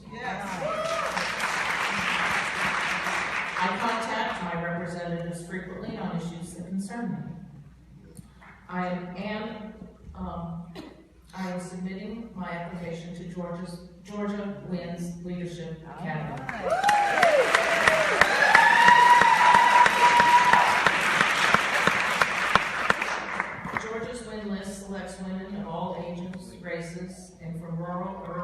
in suburban areas to participate in leadership training, which prepares them to run for local office, hold leadership positions in campaigns, or seek other positions of public advocacy. Join me.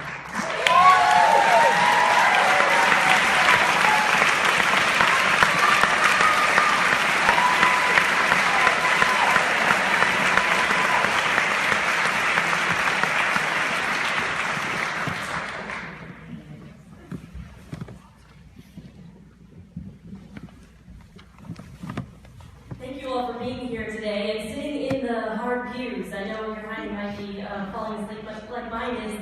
It's so good to hear all the different stories because maybe you resonate with one and maybe your neighbor resonates with another. So that's one of the reasons why I decided to share my story today. I marched with my mom and my sister. And if you have ever met my mom, she is the most positive person you have ever met in your life. She's the Pollyanna of our family. I'll give you an example. A couple of years ago, she had her entire colon removed. She came up out of surgery and she said, "This is the best day ever, I just lost 10 pounds. So she told, so my sister and I, we said, look, we've got to march. This is what we do. We are women and we're educated and we're smart, and this is what we do. We march. That's what we're going to do. So we knew that Mom needed to come with us because we needed some positive light in the dark storm that we were enveloped in, that most of you have been talking about tonight. And so she's so excited about marching, she decided to tell everyone, including my very conservative family in Texas. Now this is so conservative that, when you go to a buffet dinner at someone's house, the menu first, and then the women are served. Even if you are an 8-year-old boy, you will eat before the 80-year-old grandmother. It's messed up. So when I showed her the Panhandle Slim sign that I got for her to take to the march, it was the Roxanne Gay sign that said, "I'd rather be a bad feminist than no feminist at all." She loved it. She went around the house for days practicing, "I'd rather be a bad feminist." She would practice the intonation like she was practicing for a part in a play. "I'd rather be a bad feminist. I'd rather be a bad feminist." She went around for days. We were in stitches over this. But my mom grew up at a different time. She grew up where the highest achievement in a girl's life was to get married and have babies. And so at 19, she was bright and bubbly. She got married and started having kids. And she always found a way to find that positive light. So when there was no money, she said, "Oh, but there's love." And when there were 3 of us hungry children that needed to be fed, she said, "This is the best beans and cornbread dinner you've ever had." And when her alcoholic, abusive husband came home night after night, drunk off of his ass, and ass is in the Bible, so I think that's but she found a way to make it positive, and she said, "I've never been closer to my children." Well, it turns out she's a really great feminist, because all of this, all the while she was dealing with the 3 of us and my father, she also put herself through college. And she was the first one in her family to ever go to college.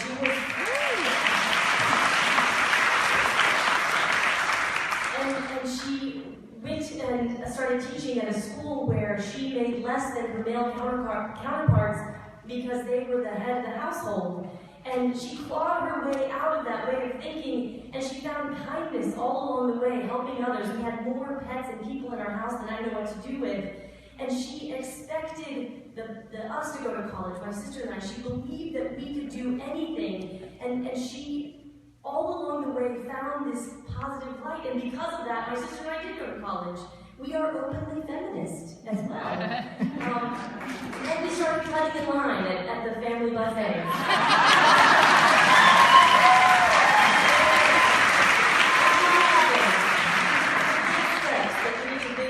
Right? We read books, we looked for kindness in the things that we voted for, and we asked for more money when our job was offered for us. A job was offered for us because we knew we were getting less. And we found a feminist partner, and we're raising feminist kids.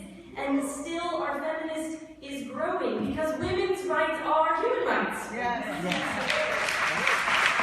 So I shared the story today because maybe it resonates with you. Maybe it's something that as you are trying to find your voice and you're trying to figure out how we can work together and what that looks like and what that needs to be done, I hope that in this dark and depraved and tired world that we live in, that you do find something positive that you can latch onto because women's rights are human rights.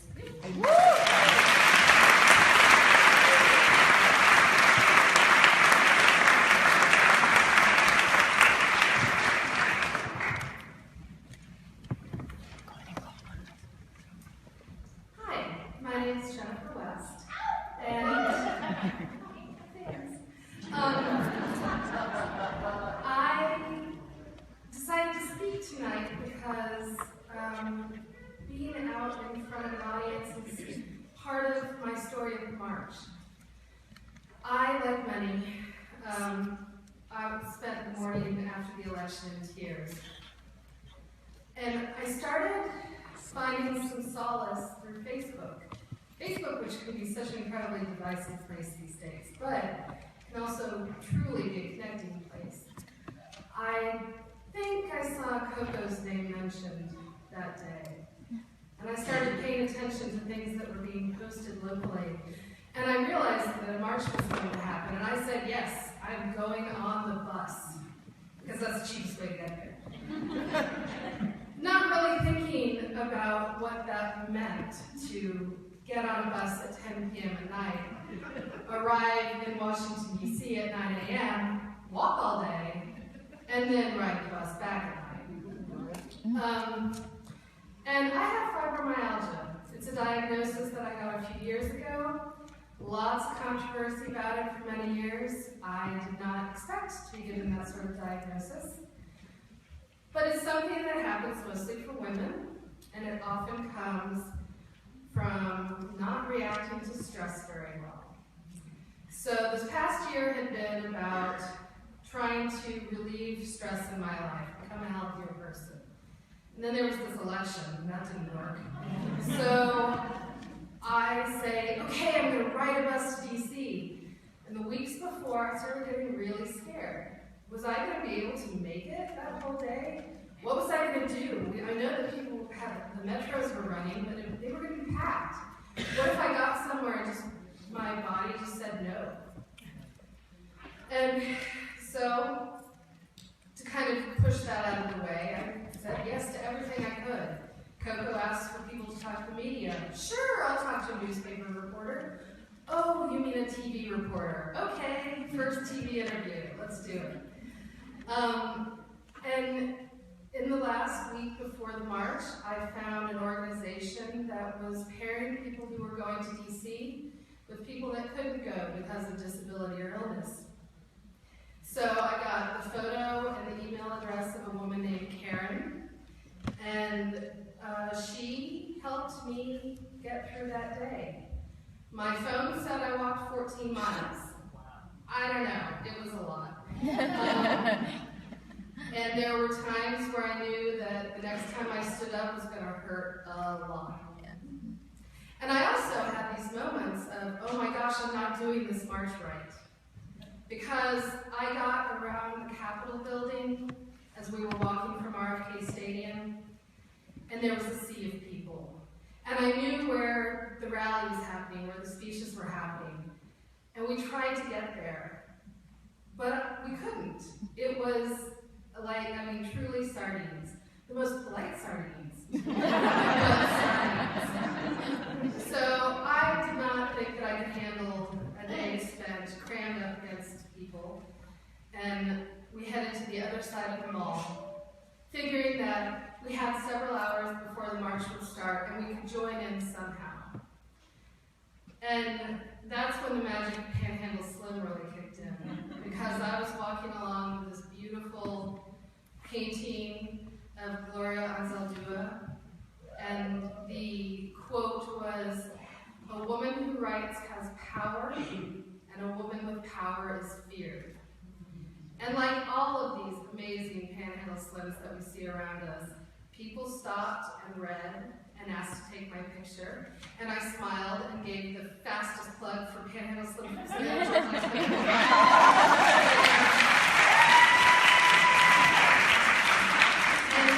I had to let go of that notion that I wasn't listening to every single speech. I wasn't doing the march right.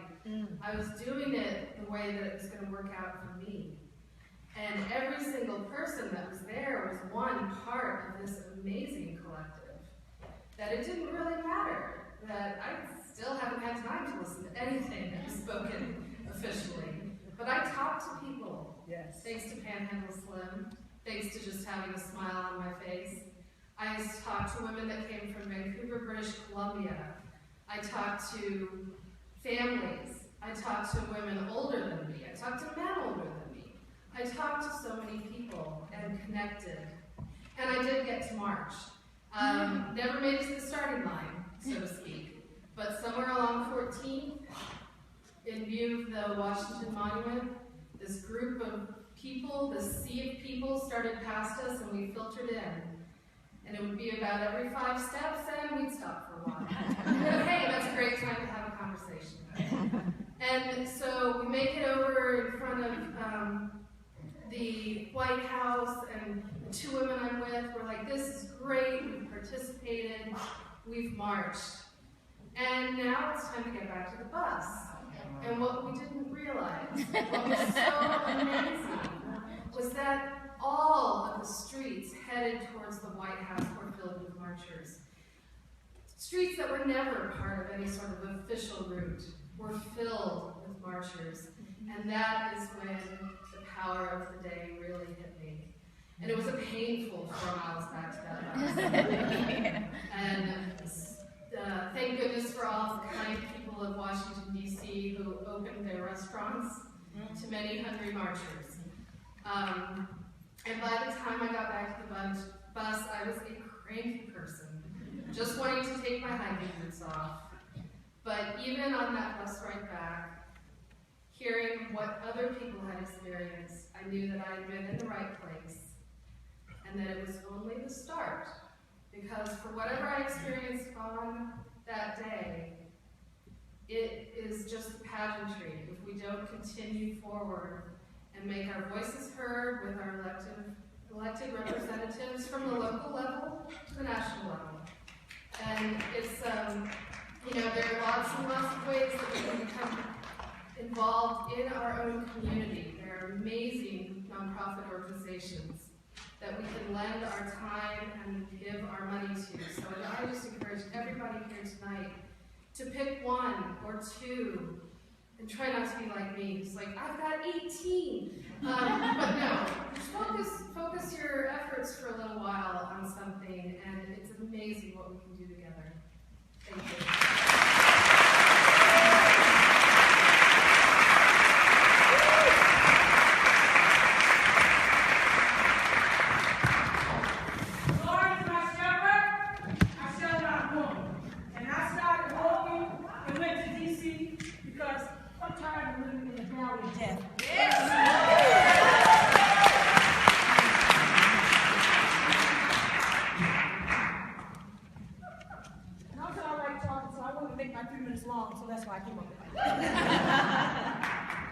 This is my grandson. His name is Wilder-Bryan V. And I walked to D.C. because it was like an epiphany. Please use the microphone. You won't be able to see Marks, but I'll pick him up when it's important. My name is Linda Wilder-Bryan, and I had a son that was stolen in the city. And ever since then, I've been walking in circles. And people said, oh, she's a mad mother. I'm a mother. I lost a son. And all I can tell you is, since August, I've been just walking in circles. I'm going to schools. In my son's memory, we had a program that calls Bells for Boys. Raise your pants, raise your trains. You know, all kind of things. We tried to get 100 mothers together. And I did not want to reinvent the wheel. I just want the wheel to keep moving. And so when Coco said that she was going to get women to march to D.C., I was like, finally, it's like everybody had an epiphany, and everybody wanted to go to DC. And so because people who know me know that I love to talk, I was like, wow, I'm going to have a captive audience for 10 hours. I get to tell people everything that I've been experiencing. But I tell you, it was just cathartic for me. It was medicinal because everybody was going to DC. And while we were waiting, I did what Wilder-Bryan does. I pulled out Martin Luther King's I Have a Dream speech. And I was like, everybody's here because they come and get a check cashed. And I want my check cashed. And I was like, wow, you're talking too much. And then I was like, no, you're not talking enough. And so all we wanted to do, everybody went there for a reason. And whatever your reason was, we found commonality. And when we find commonality, we understand that we're not as different as we think we are. And so all I can tell you is I use muscles that I did not even know I had. Bertice and pain and oh my gosh, the cool bus. The cool bus. That's right. And so for 10 hours, I got people pumped up. You know, I was like, okay, what we're gonna do 10 hours? We're gonna talk about each other. And so I said, what's the name of this bus? Did you hear? What's the name of that bus? The cool bus. And for 10 hours, we were cool. We talked about everything and everybody because you know what? Everybody has to be accountable. But when you look in the mirror, you have to be accountable for yourself. And all I can tell you is I don't have nothing but love. You know, the person that people think I am, it doesn't even matter. But when you lose something, I lost a son. And I keep telling people, you know, I have 2 daughters and a son. I was raised Pentecostal holiness. And everybody knows that, you know, and so I tell other people, but I raised my children to be Catholic, so they graduated from St. Vincent's, and my son and my 2 daughters, they come from the same DNA pool. And so I don't understand, and I brought my grandson to show you that boys are really cute when they're young. And I'm a mother, and I understand that. So when people out there see boys that grow up, they're not so cute anymore. But you have to remember that we all are God's children.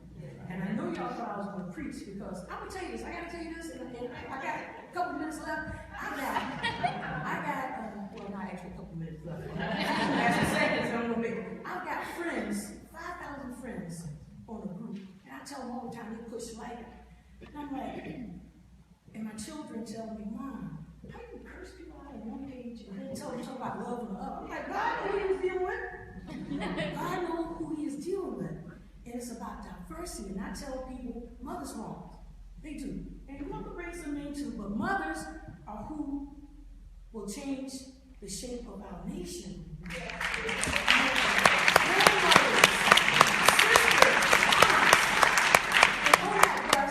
And on that bus, there was love.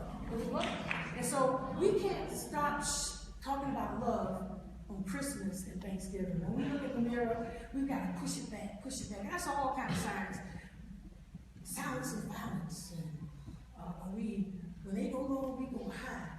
And the other thing was, if we do not care about each other, if we do not keep cashing that check, it's not insufficient. And where I was talking about Martin Luther King and his people and our people, he said he had a dream. Don't you have dreams? Don't you have dreams? Yeah. And so I'm going to tell you something. I'm going to leave what they used to tell us in school. Look to your left and look to your right. And you make sure that those people that you see on your left and your right are those same people who understand if we don't fight for something, we're going to fall for everything. And I am not going to fall for not having justice for my son. I'm not going to fall because justice, it encompasses everything. Poverty, equality, inclusion. And that's what everybody wants. That's the commonality. And if you have children, and if you have love in your heart, there is no way that you can stop this movement. This is a movement. And this is what democracy looks like. So,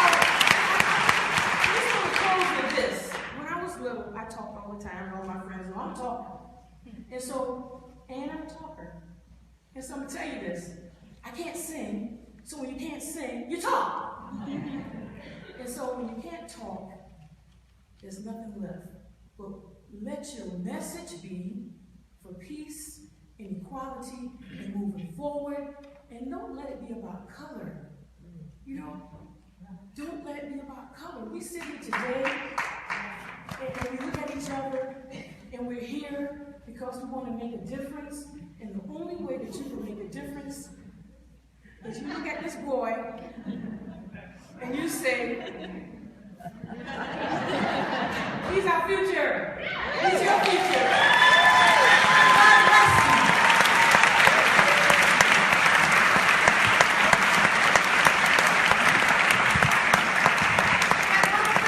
Got one more thing to say. And it's on my, you laugh. I always have one more thing to say, but this is really one more thing to say. On our cool bus, and if you were on the cool bus and bus number 2, and please, if you were on bus number 3 that couldn't get there, please stand. Please stand. Everybody who's on bus 1 and 2.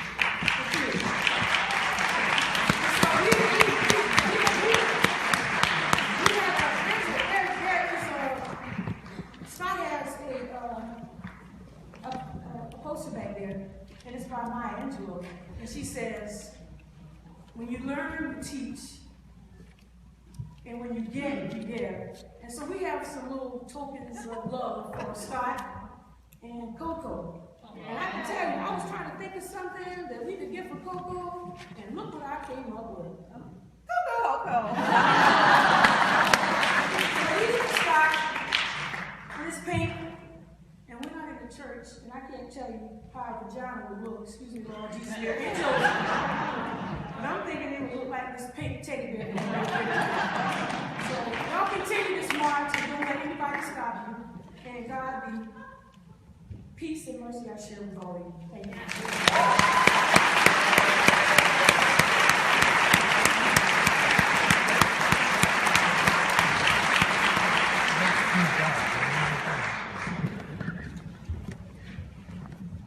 Thank you, Brenda, and all of you who shared your stories. This makes me feel very hopeful and empowered, so thank you. Here's a bit of my story. My name is Tania Sammons, and I marched in Washington, D.C. I didn't feel like I was protesting. I was taking a stand, making a statement, being present. My heart felt big in ways I've never experienced. I marched for my daughters and niece, and I marched for my husband, who wasn't with me because he was at home with the girls. They're right over there. I marched for my friends of different abilities and colors and sexual orientations. And I marched in honor of the women who marched for us. I marched for justice, I marched for freedom, and I marched for me. As I swam through the sea of people in the middle of the National Mall between the National Gallery and the National Museum of the American Indian, I fully realized the term solidarity. While carrying our Panhandle Slim paintings, my friends and I peacefully squeezed our way through the crowd, apologizing for getting uncomfortably close to those around us, and pausing for photos of our signs. Slowly we inched forward, moving towards our fellow Savannahans on the other side. Though we sought our Georgia pals, we felt at home with the crowd. We smiled, laughed, hugged, cried, and chanted with strangers. These were our people. Women, men, and children, brown, black, tan, and white-skinned people, people with many differences and points of view from my own, all standing or sitting together for human rights. The march was a gathering about liberty and justice for all. Solidarity.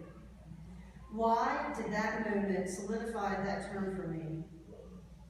I suddenly realized the contrast of isolation and alienation I had been feeling. And now, I understand that I've had this feeling for a long time, much of my life. I have felt voiceless, isolated and alienated by boys and men who would not allow me to play with them, by parents and family who encouraged me to act more like a girl, and by mean girls and women who didn't appreciate my successes and differences. Don't get me wrong, I have a voice and I use it. But when I voice my injustices and disagree with the status quo, I get shut out. No, you cannot play on a baseball team. No, I will not support you getting an education. No, you cannot succeed without my approval. If you do not do what you were told, you will suffer. The stakes are high. I have learned that there are immediate and painful consequences when I speak up, but I have no regrets. I do not regret speaking truth to power, which has resulted in the losses of parents, family, friends, and employers. And now, my government, which threatens my rights and freedom, and those of people I know and love. This march empowered me, empowered us. I will continue to speak up to the current power structure, and I relish the opportunity to do so with you amazing people.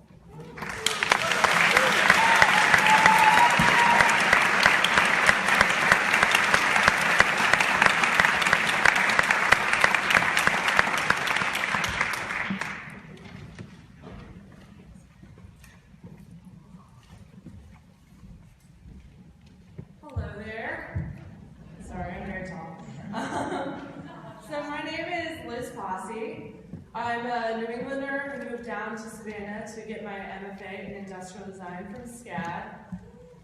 One of the many reasons I marched, of course, I'm just she'll be okay. So industrial design is a field where the student base is 60% women and the workforce is 10% women. Just found out this last week. I also work on my thesis, which is about how designers can use empathy as a design tool to help women's health. So I accidentally hit the chord of best primary research that anyone can do this last week. So I was one of the fated bus 3 ghostwriters, arguably the least cool bus. The bus didn't make it there, but I did.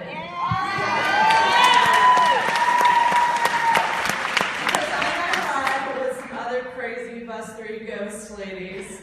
My friend Claire had decided to drive. So we drove through the night, which is something that I would never do again. But it was totally worth it. Not something I usually would do in a normal, sane day either. So I got a ride with a friend, a girlfriend, and within 20 minutes of driving, we had a place to stay in DC with another girlfriend, my old roommate from college. So before even getting there, I felt the support of a warm female friendship blanket. And I made new brief friendships throughout the day, because it turns out if you bring a bag of Hershey's Kisses to the march, you make a lot of friends. So this feeling of support and love was really my big takeaway from the march. And when I've shared my experiences with the march, it's the thing that people have been the most jealous of. Feeling unsupported, feeling like they don't have this network. So my major story is coming away after the march. So my call to action that I've been forming over the past few days came literally on the drive back the next day. So I got a note that the teacher who had taught me how to be an activist and how to get involved in high school had recently gotten breast cancer. She's doing okay, she's expected to make full recovery, but she's not teaching right now. And she asked all of her former students to just send her a note and tell them how they're doing. And she's going to be so stoked to see a picture of me at the Washington Monument. So this made me really want to reach out to all the women in my life. Because I'm the result of all the women who have helped me get to where I am. From my mother, to my sister, to teachers, to educators. I'm the result, and I'm very privileged to be the result of all these women who have helped me get where I am. So my call to action is really to reach out to other women. So this week I reached out to my Nana, who is a first-generation immigrant who unfortunately passed away on Tuesday. That's been an interesting week. She's a nurse, a first-generation immigrant, a teacher, and she wouldn't want me to say this, but she was an ASD woman. So each week I'm going to continue to reach out, and I encourage you to do the same. So 52 weeks, 52 women I plan to reach out to personally just to tell them, spread my support. And math isn't my strong suit. I told her I go to SCAD. But if everyone in this room were to do the same, I think that would shed a lot of love and kind of weave a wide net of love and solidarity. So I wanted to share that message with you. Thank you.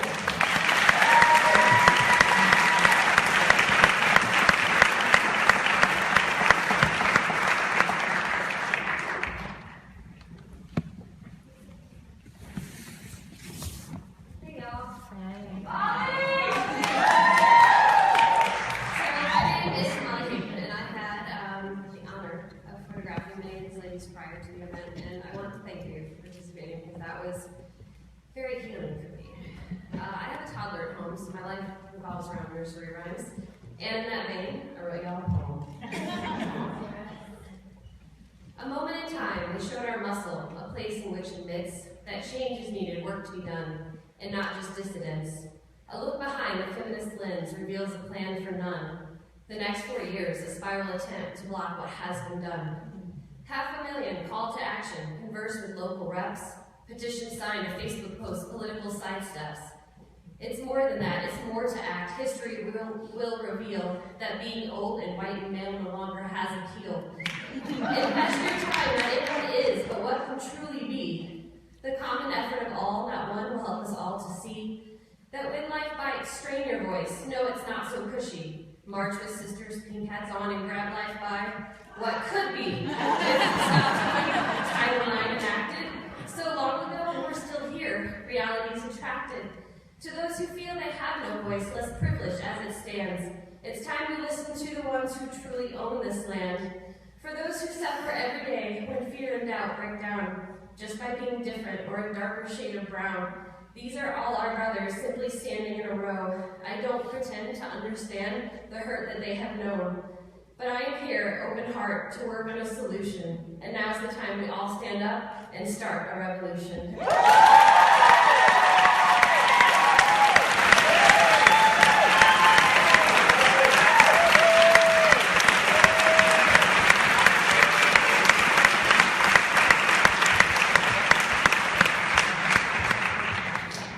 Good evening. My name is Rebecca Lenz, and before I go into my prepared remarks, I just want to give a big shout out to the Trinity Methodist Church in Washington, D.C. They gave us a place to go to the bathroom and some snacks and coffee, which was a complete lifesaver. I don't know if anybody else happened across that.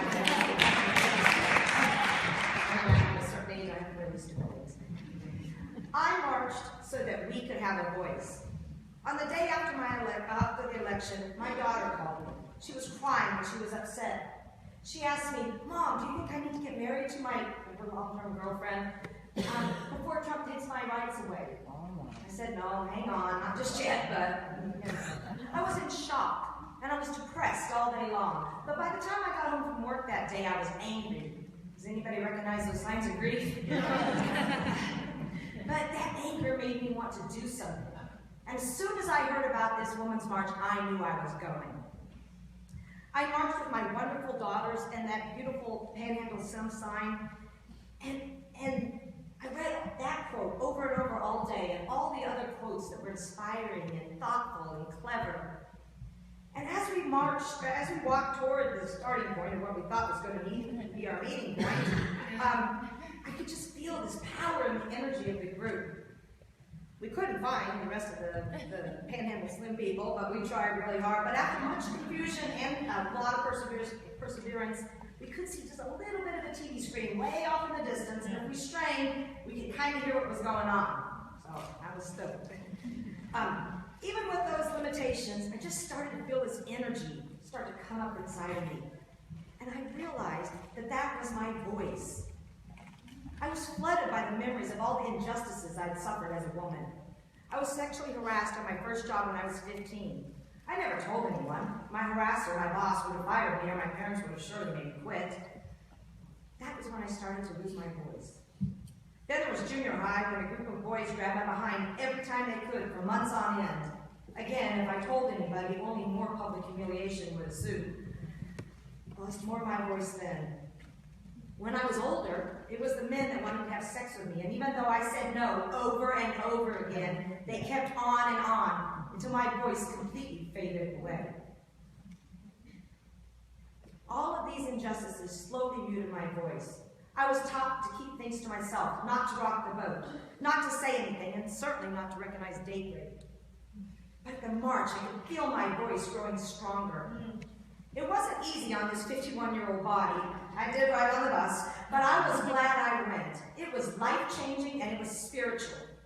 I didn't know until we got back on the bus the sheer magnitude of what we had just been a part of. Our phones did not work out there, so as soon as we could get the cellular service, all these stories were popping up, and I was so stoked. When I got home, and I should have been sleeping, I was so motivated, I was on Facebook all day long. I proudly told all the naysayers of why I marched when they started the conversation. We do need to have a conversation. We need to talk to each other. And in person would be better. But social media is his platform, and we have to embrace it too. We don't need to unfriend or avoid everyone that thinks differently. We need to embrace teachable moments, assertively. But if we call names or put others down or even try to hurt them, then that's aggressive, and that's not what we're all about. But to disagree, to state a differing opinion, or to give them a fact that disputes what they just said, that's all assertive, and it's very patriotic.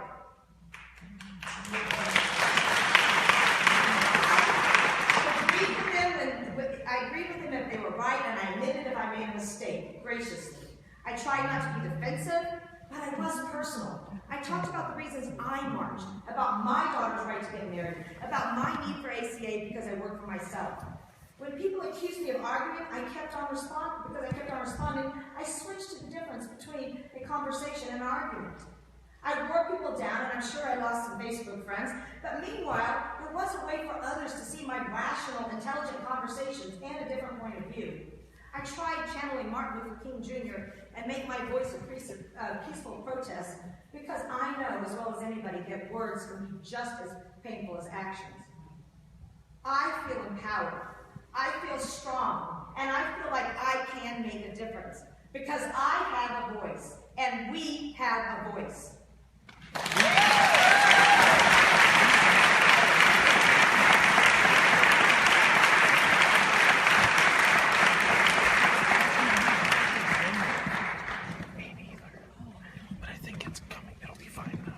Good evening. My name is Judy Saucerman, and I'm a licensed clinical social worker. I have often let that work represent my efforts to help people. And I have growled under my voice, and I have bitched and moaned under my breath about what's going on. And I, gnashed my teeth and tore my hair since Ronald Reagan, by the way. I'm sorry. And that was the year I was in graduate school. I went back to graduate school because I didn't think I was smart enough to go to graduate school. So anyway, why did I go on the march? I went to a concert out at Armstrong University about a year and a half, 2 years ago. Helen Shandoff, when this one was, I went to see her son.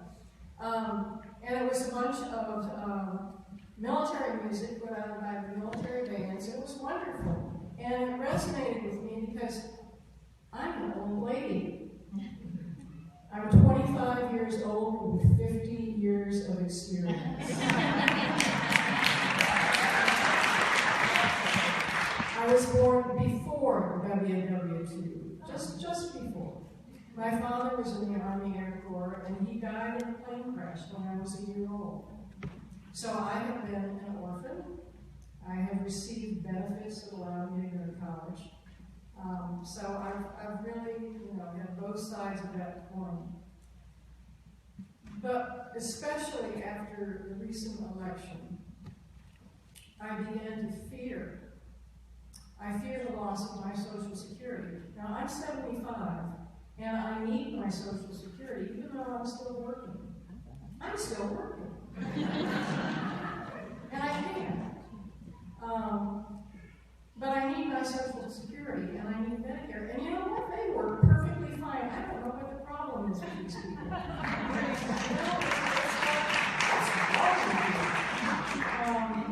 I want to encourage you all. What I took away from the march, and I was so lucky, I marched with a woman, Susan Carlson, who's here, I believe, who is a Unitarian minister, and she turned to me on the bus and said, "Have you ever been arrested on a march?" And I said, "No." And she said, "Well, I have 3 times."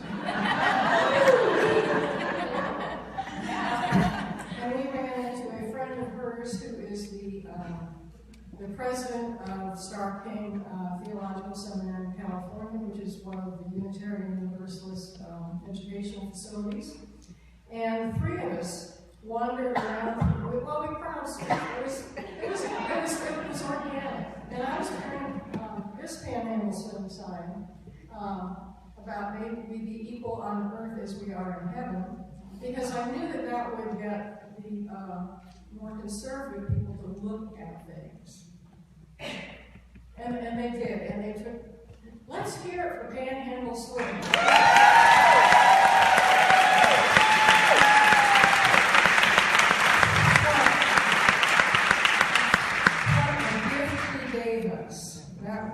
This is just fabulous. So I carried that sign, and people stopped me and they took photographs of me. But Rosemary and Susan and I wandered, we surfed through, and we ended up in a spot where everybody was like sardines, and we couldn't hear the sound system, and we couldn't see the jumbotrons because we were on the back side. So we said, let's get out of here. So we wandered off, and we stood at the head of the mall. And about 1 o'clock, we said we better start, getting in line to go. And we ended up wonderfully talking to this young man who had created, I don't know how many of you saw the preamble to the Constitution. Yes. Did you see that? Yes. This group in Seattle, I believe it was, created a sign as wide as from one post here to the other, one column to the other at least. And probably 10 feet high, and as long as from here to the front door of this church, where people could sign on the canvas their names with the preamble of the Constitution in the backdrop. So the guy that did this came up to us and said, "Would you like to help us carry the long part through the crowd?" And we said, "Sure." So we did. We supported the Constitution.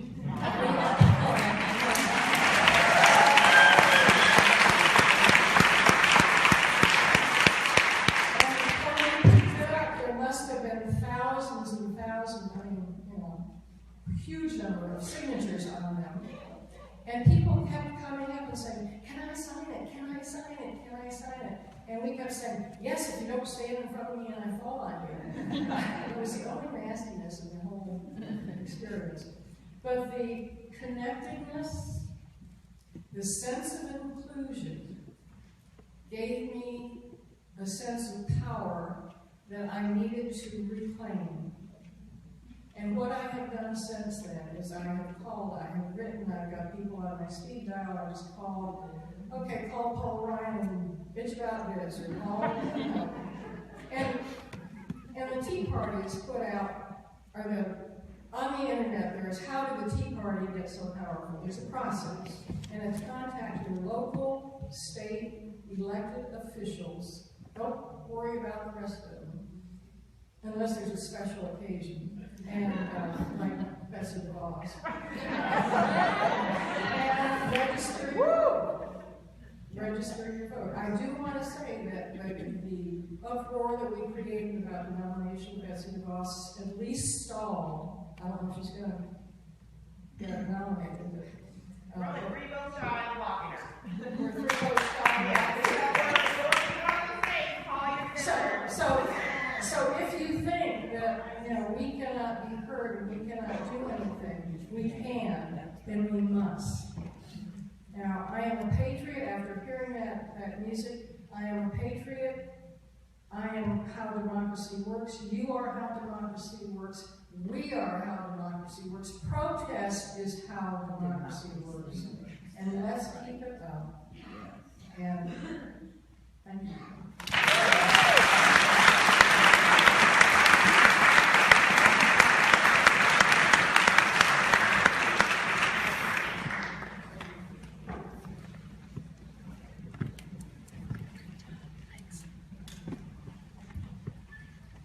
I'm Melanie Mills, and I've been in Savannah for 11 years now.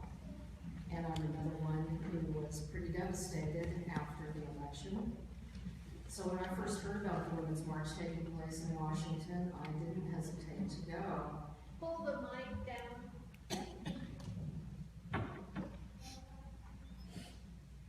So it seemed important to me to represent the many people who wanted to be there but were unable to attend. Since the election, I've had to counsel and reassure patients in my own therapy practice who use words such as fear and scared. Many are African American, many are women, many are concerned about losing their health insurance, many have financial insecurity, many are veterans or members of active duty families, many have been sexually or physically victimized, some are gay, and some are foreign nationals. Many have depression, anxiety, hopelessness, and post-trauma symptoms, which the election seems to have made worse. So it dawned on me the enormity of the event that Friday, the inauguration day. My commuter plane from Savannah with about 50 flyers and over a dozen women from Savannah on board. I kept seeing more and more and more women and men in pink pussy hats at the Washington airport that had come for the march. And it struck me as unnecessary when people told me to be safe or how brave I was to go, because it never occurred to me that there would be any hint of violence. And indeed, with upwards of 1 million people there, there was not one arrest.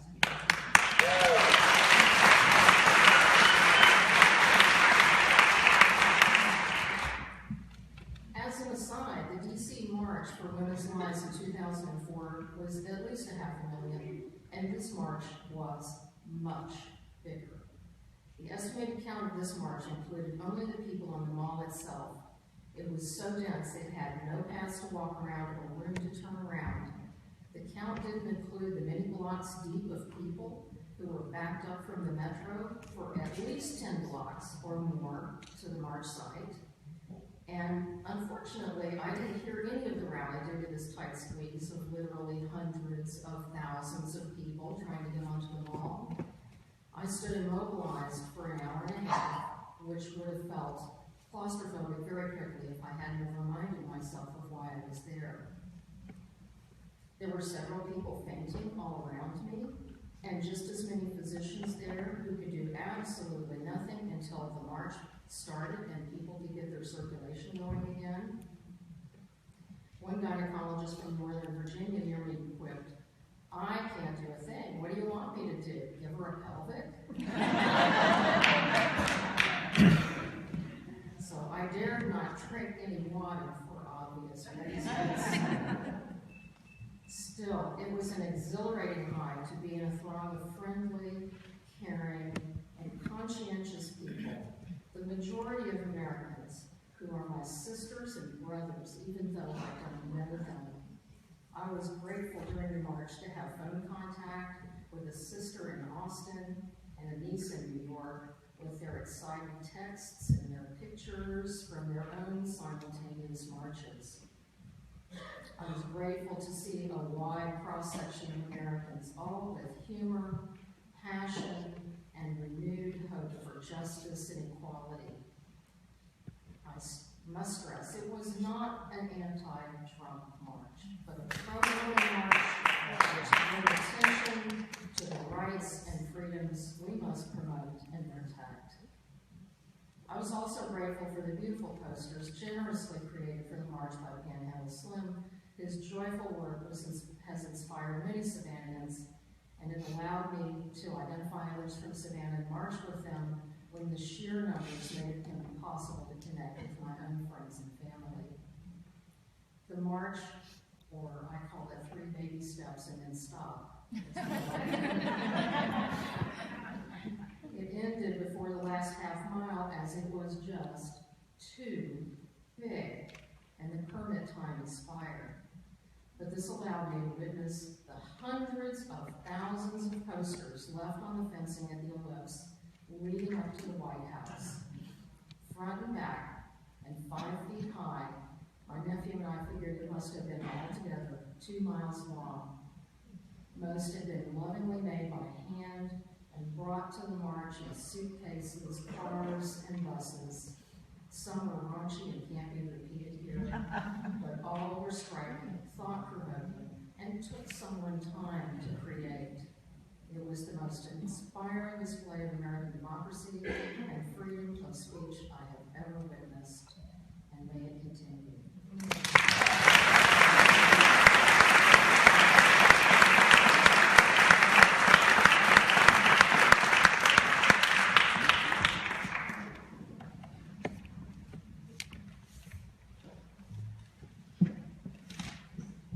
I've often suspected, but I'm convinced after this week, that if, in fact, she does exist, God is definitely a woman.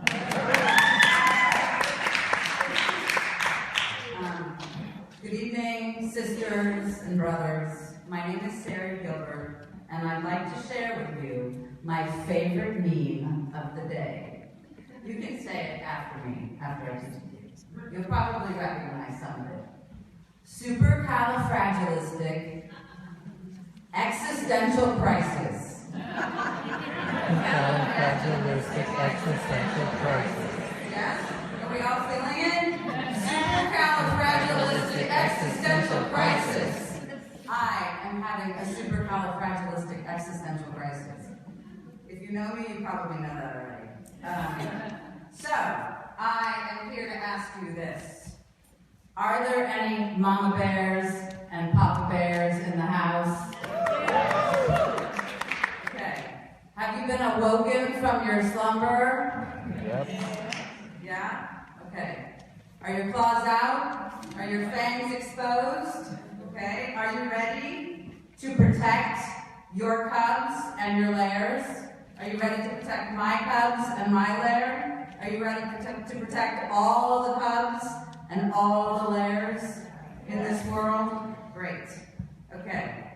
So, it seems pretty evident to me, and I think it probably seems evident to every person here, that we have some very powerful, creative, and organizing forces in this town. Yeah. Coco and the rest of the folks that brought us together in a way that is so uniquely Savannah. Okay? Showering us with support, kindness, creativity, aligning perfectly with the ideological and philosophical spirit of the Women's March. Okay? So, we can organize. We can create an effective and sustained movement together. We started something great, so let's continue, okay? There's a very lovely lady, well, she was one day being a nasty woman, and I'm supposed to put this in my daughter's stage, that she is right now preparing for an election in 2040,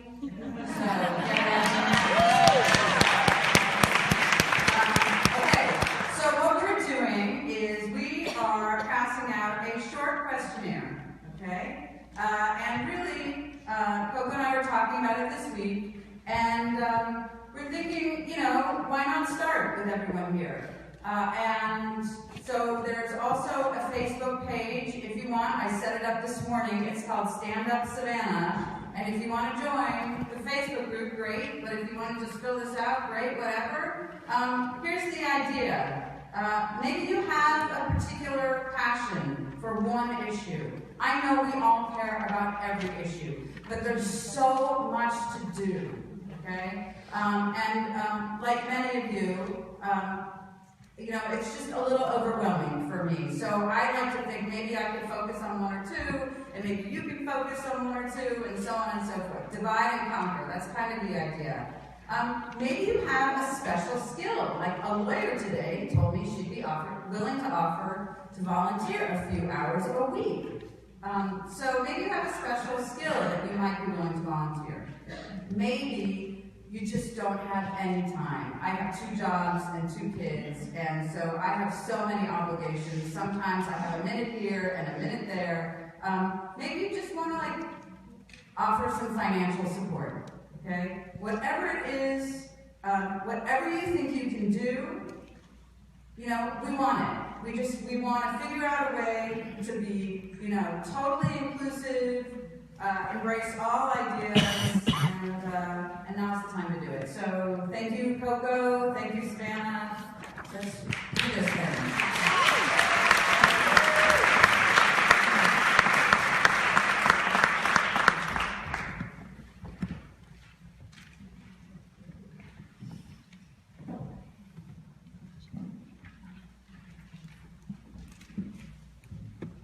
My name is Murem Sharpe, and you think I'm the closer, but I'm not. We have a surprise closer. I am here tonight because we were all asked to talk about why we marched, why I marched, past tense. 2 days ago, in what was one of the most cynical, horrific, cruel executive orders ever signed by, I don't even like to use the word with the man's name, happened. So I have to change up a little bit what I'm going to say up front here. Why I march, present tense. Why I march. I'm marching here tonight. And I'll march tomorrow and the next day and the next day. Because it got me thinking. The reason I'm here is that 4 ancestors between the years of 1846 and 1896 left poverty and oppression in Europe and immigrated to the United States. Those are my forefathers and foremothers. One of them came out on just a plain old sailing boat, and the other 3 came through Ellis Island. And it got me thinking, we're all immigrants, except for the Native Americans, who we have not treated well, and for those who were cruelly taken from their homes and families in Africa and brought here against their will. But you know what? It's been proven that people who survive any of those experiences have a stronger DNA and are survivors and can accomplish what we've been able to accomplish. We want more immigrants. So this is why I march, present tense, today. Why I marched, past tense. I know that many of you wonder, where did she get that name, Murem? Well, it's M-U-R for my mother's name, Muriel, and E-M for my father's name, Emil. And he made up that name. I want to talk about Muriel because she passed on a certain disease to me. She was pathologically optimistic. And I got that same disease. She was born to 2 deaf parents. Her mother was killed in an accident when she was 5. Her father, who was a world-class athlete, was diagnosed with cancer, had his leg amputated. Her toddler sister was ripped away from the family, and they weren't reunited until they were teenagers. But she went on to build a life. She was the most optimistic person I ever knew, and that's one of the reasons I'm standing here today. And she had certain causes that were very dear to her heart. As you can imagine, one of them was the deaf community. She was very proudly a CODA, child of deaf adults, and some of you may know them. She interpreted for the deaf and volunteered with deaf children in the public schools in Clifton, New Jersey until she was 88 years old. And that was her cause. So why I marched a little bit past tense, just a long week ago, in Savannah, and how many of us were there in Savannah cheering on our Washington? We had about 1,000 people, men, women, children, babies, and between Johnson Square and Wright Square, Forsyth Park, and people like Amanda and Nina and Tracy and Mary and many others, we made it happen. So why I marched, it's kind of represented by two cards I carry around. They're different. One is Georgia's win list. It's the winner's card, and we've got a bunch of them here to give out. And I'm just so thrilled to hear that Barbara is applying for the Women's Leadership Academy, class of 2017. Amanda's class of 2015. And don't tell her this, but there's a rumor that she might run for office someday. And there's a little competition within each of these WLA classes. Brenda Lopez, who is the first Latina elected to the Georgia legislature, is from the class of 2015. And Brenda's been very active on Facebook because she's an immigration lawyer, and she's offering her services to the people who are being stymied by that goddamn executive.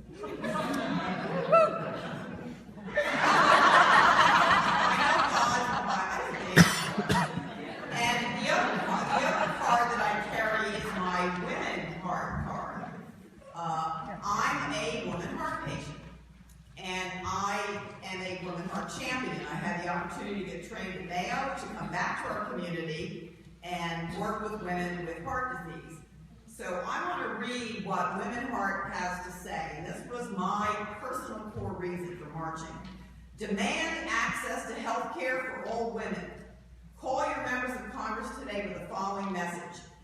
Heart disease is the leading cause of death for women. Do not repeal the ACA without guaranteeing that the replacement includes the following. And this can go across all of women's health. Access to health care coverage, an insurance card plus portability without restrictions for existing or pre-existing conditions, and strong anti-discrimination language. Access to health care, primary, specialty, subspecialty, public health care. Access to diagnostic testing and appropriate treatment, follow-up, rehabilitative services, access to drugs and devices without gender barriers. Appropriate quality of care based on research that includes women in order to determine sex and gender differences in evolution, diagnosis, and treatment. Affordability of premiums, co-payments and deductibles, broad-based public health infrastructure and programs. So that's why I marched. So, in conclusion, which is not the conclusion of the evening, I just want to say that Savannah is my new home. I've been here for 12 years. And as somebody once said to me, if you love Savannah, Savannah will love you back. And I think we should just become the city for women.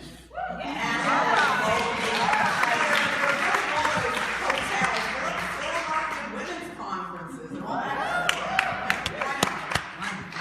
And the other thing I love about Savannah, which makes it for sure a women's city, is whenever Tom and I are walking across the squares and we see this mob of humanity coming toward us, we go, oh, it's the Girl Scouts. I mean, how cool is that? We are the home of the Girl Scouts. So, and in light of the Girl Scouts, there's that great song, Make New Friends and Keep the Old. One is silver and the other is gold. Well, I want to invite a woman who epitomizes that and who is a heart sister and a win sister, and she's the real closer, Edna Jackson.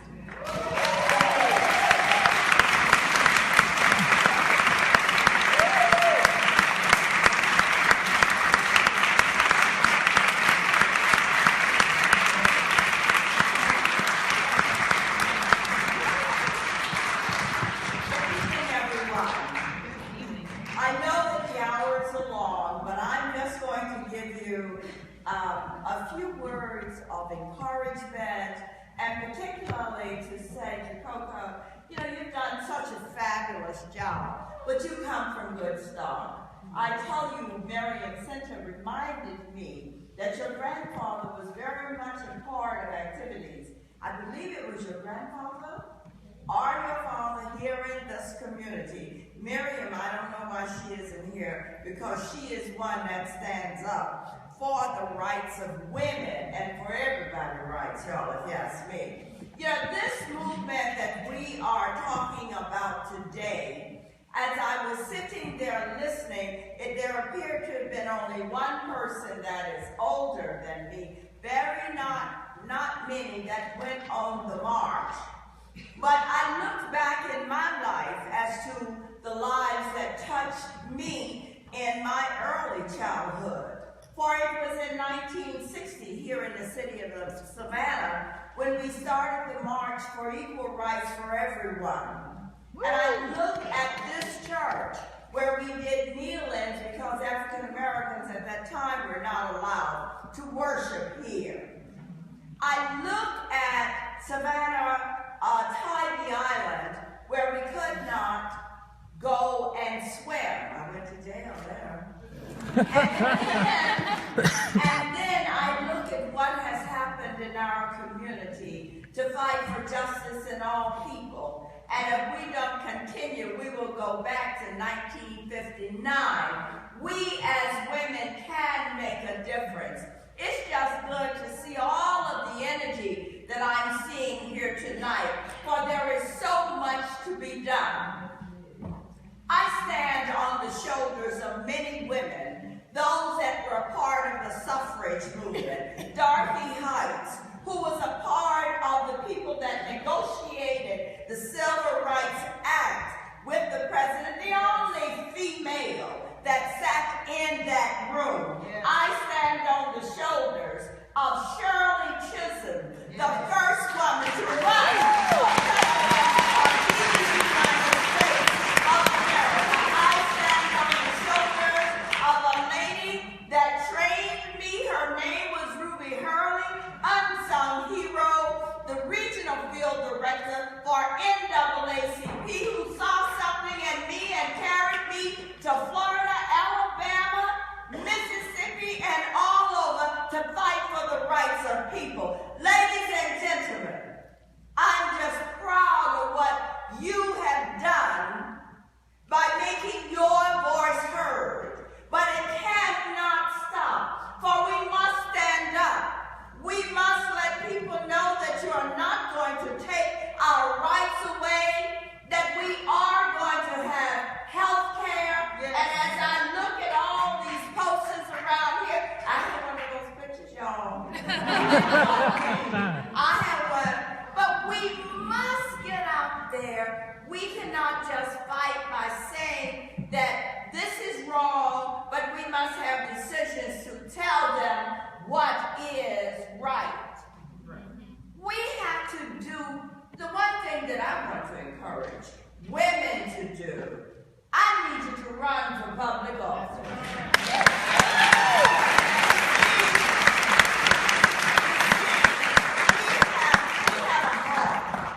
We are brought up to care about each other.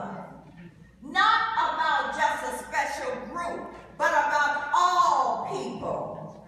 We must organize the League of Women Voters, when any other group. But the one thing that we cannot forget is that there may be several groups out there working for the same causes, and we cannot get angry with each other. We have got to come together, make that agenda, work towards that agenda, and we get the victory. Now, I sat here and I listened and y'all talk about it. But I believe in call and response. And in call and response, and I'm sure at the Women's March, when you heard the speeches, you heard everybody yelling and responding. Am I correct? Yes. Are we going to let our voices be heard here in the city of Savannah? Yes. Are we going to go beyond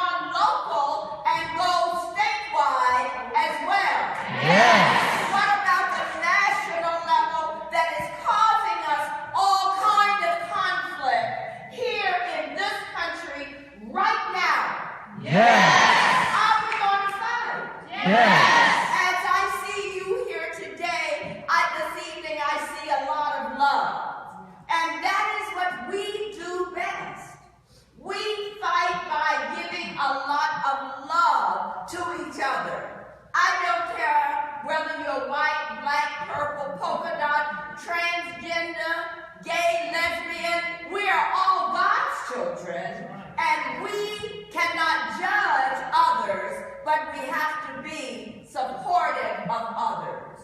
To all of you, to you, Coco, all of you, you abandoned, all of y'all that got the marches and the things together, thank you. For Savannah needs this. Savannah has to wake up when it comes to women.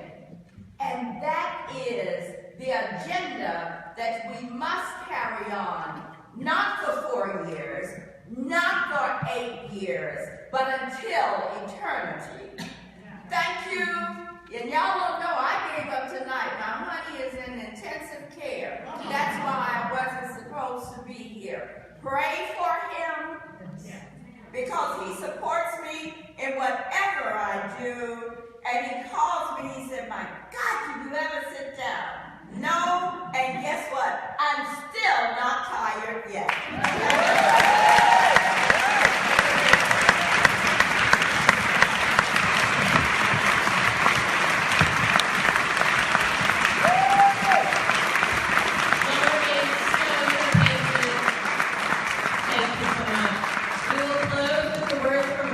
We are closing with words from Reverend Brenda Lee, real quick, and then the choir will start. So quick closing words from the Reverend, and then the choir will start. And then we'll get out of here. Sorry.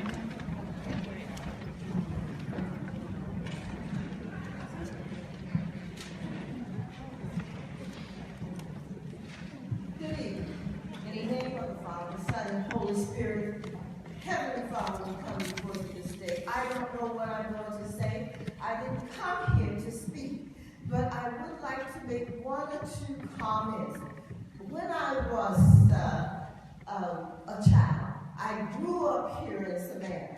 I never felt the racist thing. Can you imagine that I was born in 1950 right here in Savannah? Took the public bus, used to sit behind the bus driver, and I didn't know it was against the law. I figured there must be somebody out there in their 60s, 70s, 80s, and 90s that used to remember two twins and my sister that used to ride on those buses and didn't get at the back of the bus. One day, we shall see what happens. But one day, God called me to heaven. I was so concerned, not about race, because I never felt the race thing. What I felt was the woman thing. And I kept asking God over and over again, what is it, Lord? What is it that women have done that the blood of Jesus Christ didn't cover us? And you know, God was gracious enough. One Sunday, I fell into a coma. He took me into heaven, and he said, I brought you here because you had questions. He said, my son is not a woman. He said, my son is the only person that will come. He's already come. He's already washed women clean. So you don't have to worry about whether my son came for everybody. He came for women too. When I came out of the coma, I told everybody, nobody ever thought anything about it. I grew in the Baptist church, where they don't believe in manifestations and whatever. I don't really know why. But at any rate, nobody ever listened to that story until I went to Rome and repeated that story to a priest. And that's why the Catholic Church wanted me and pursued me for years to become Catholic. When God finally brought me into the Catholic Church, they were fine until God said that I was to become a priest. And I put on this robe, and that's where it changed. Let me tell you, there is nobody who loves anybody more than God loves you. Nobody. I was at the Jewish gathering yesterday. I don't care what the Mosaic law and the law that Jesus Christ gave us stands today. All of us will die. And one day we will have to answer for the things that we've done. I've been a foster parent I know you can't even believe the things that happen to children less than 2 years old, the molestation and all the other stuff. You don't know about the Clinton administration, the false drugging of abused children. There's so much that you don't know. And why God has allowed me to see and to know these things, and you know what? They asked me to write an article for what?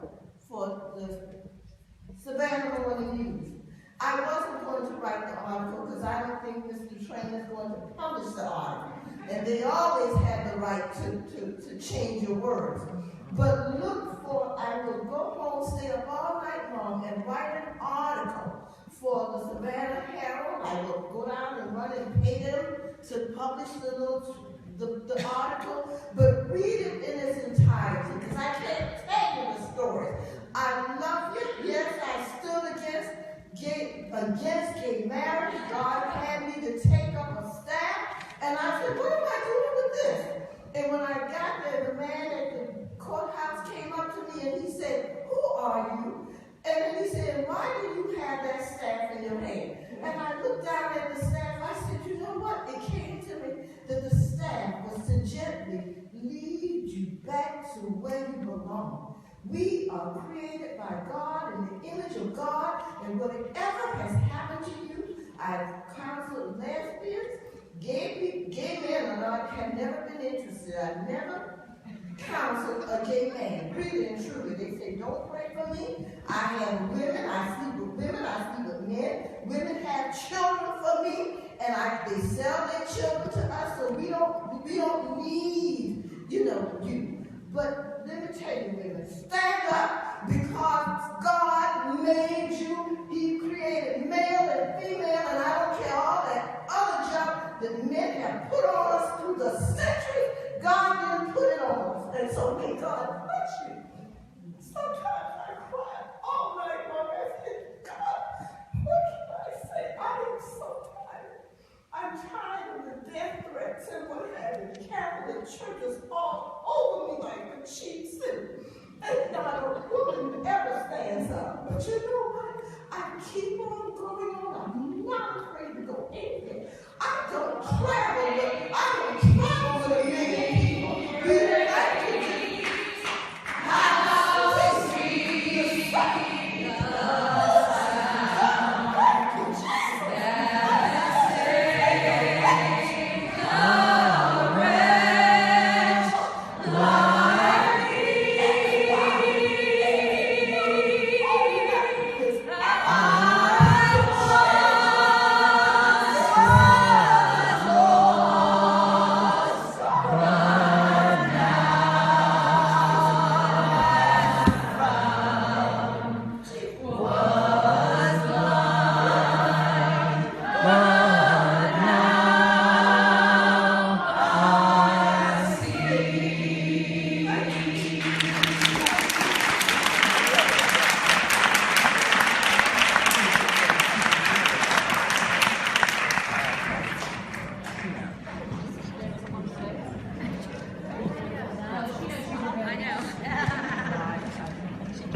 Know your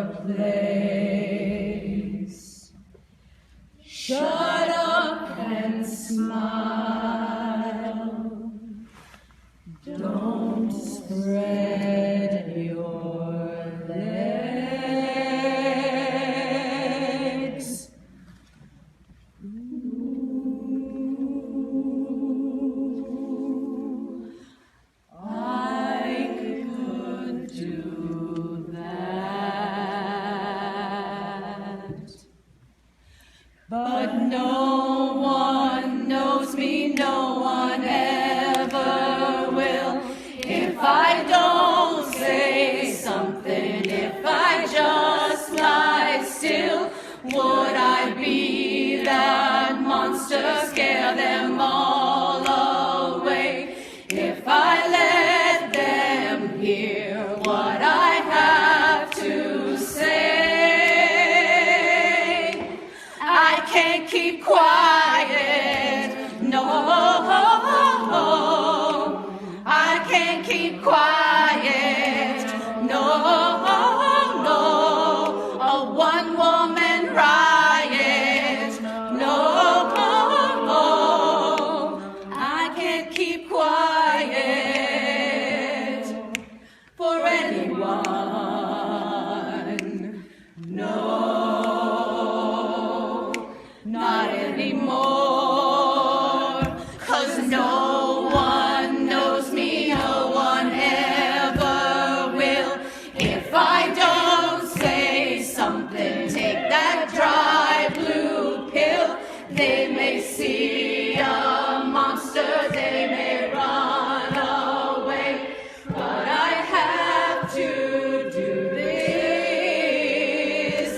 I can't keep quiet, no, no, I can't keep quiet, no. A one-woman riot, no, I can't keep quiet. There'll be someone who understands. Must be someone who understands. There'll be someone who understands. Oh, I can't keep quiet. No, no, I can't keep quiet.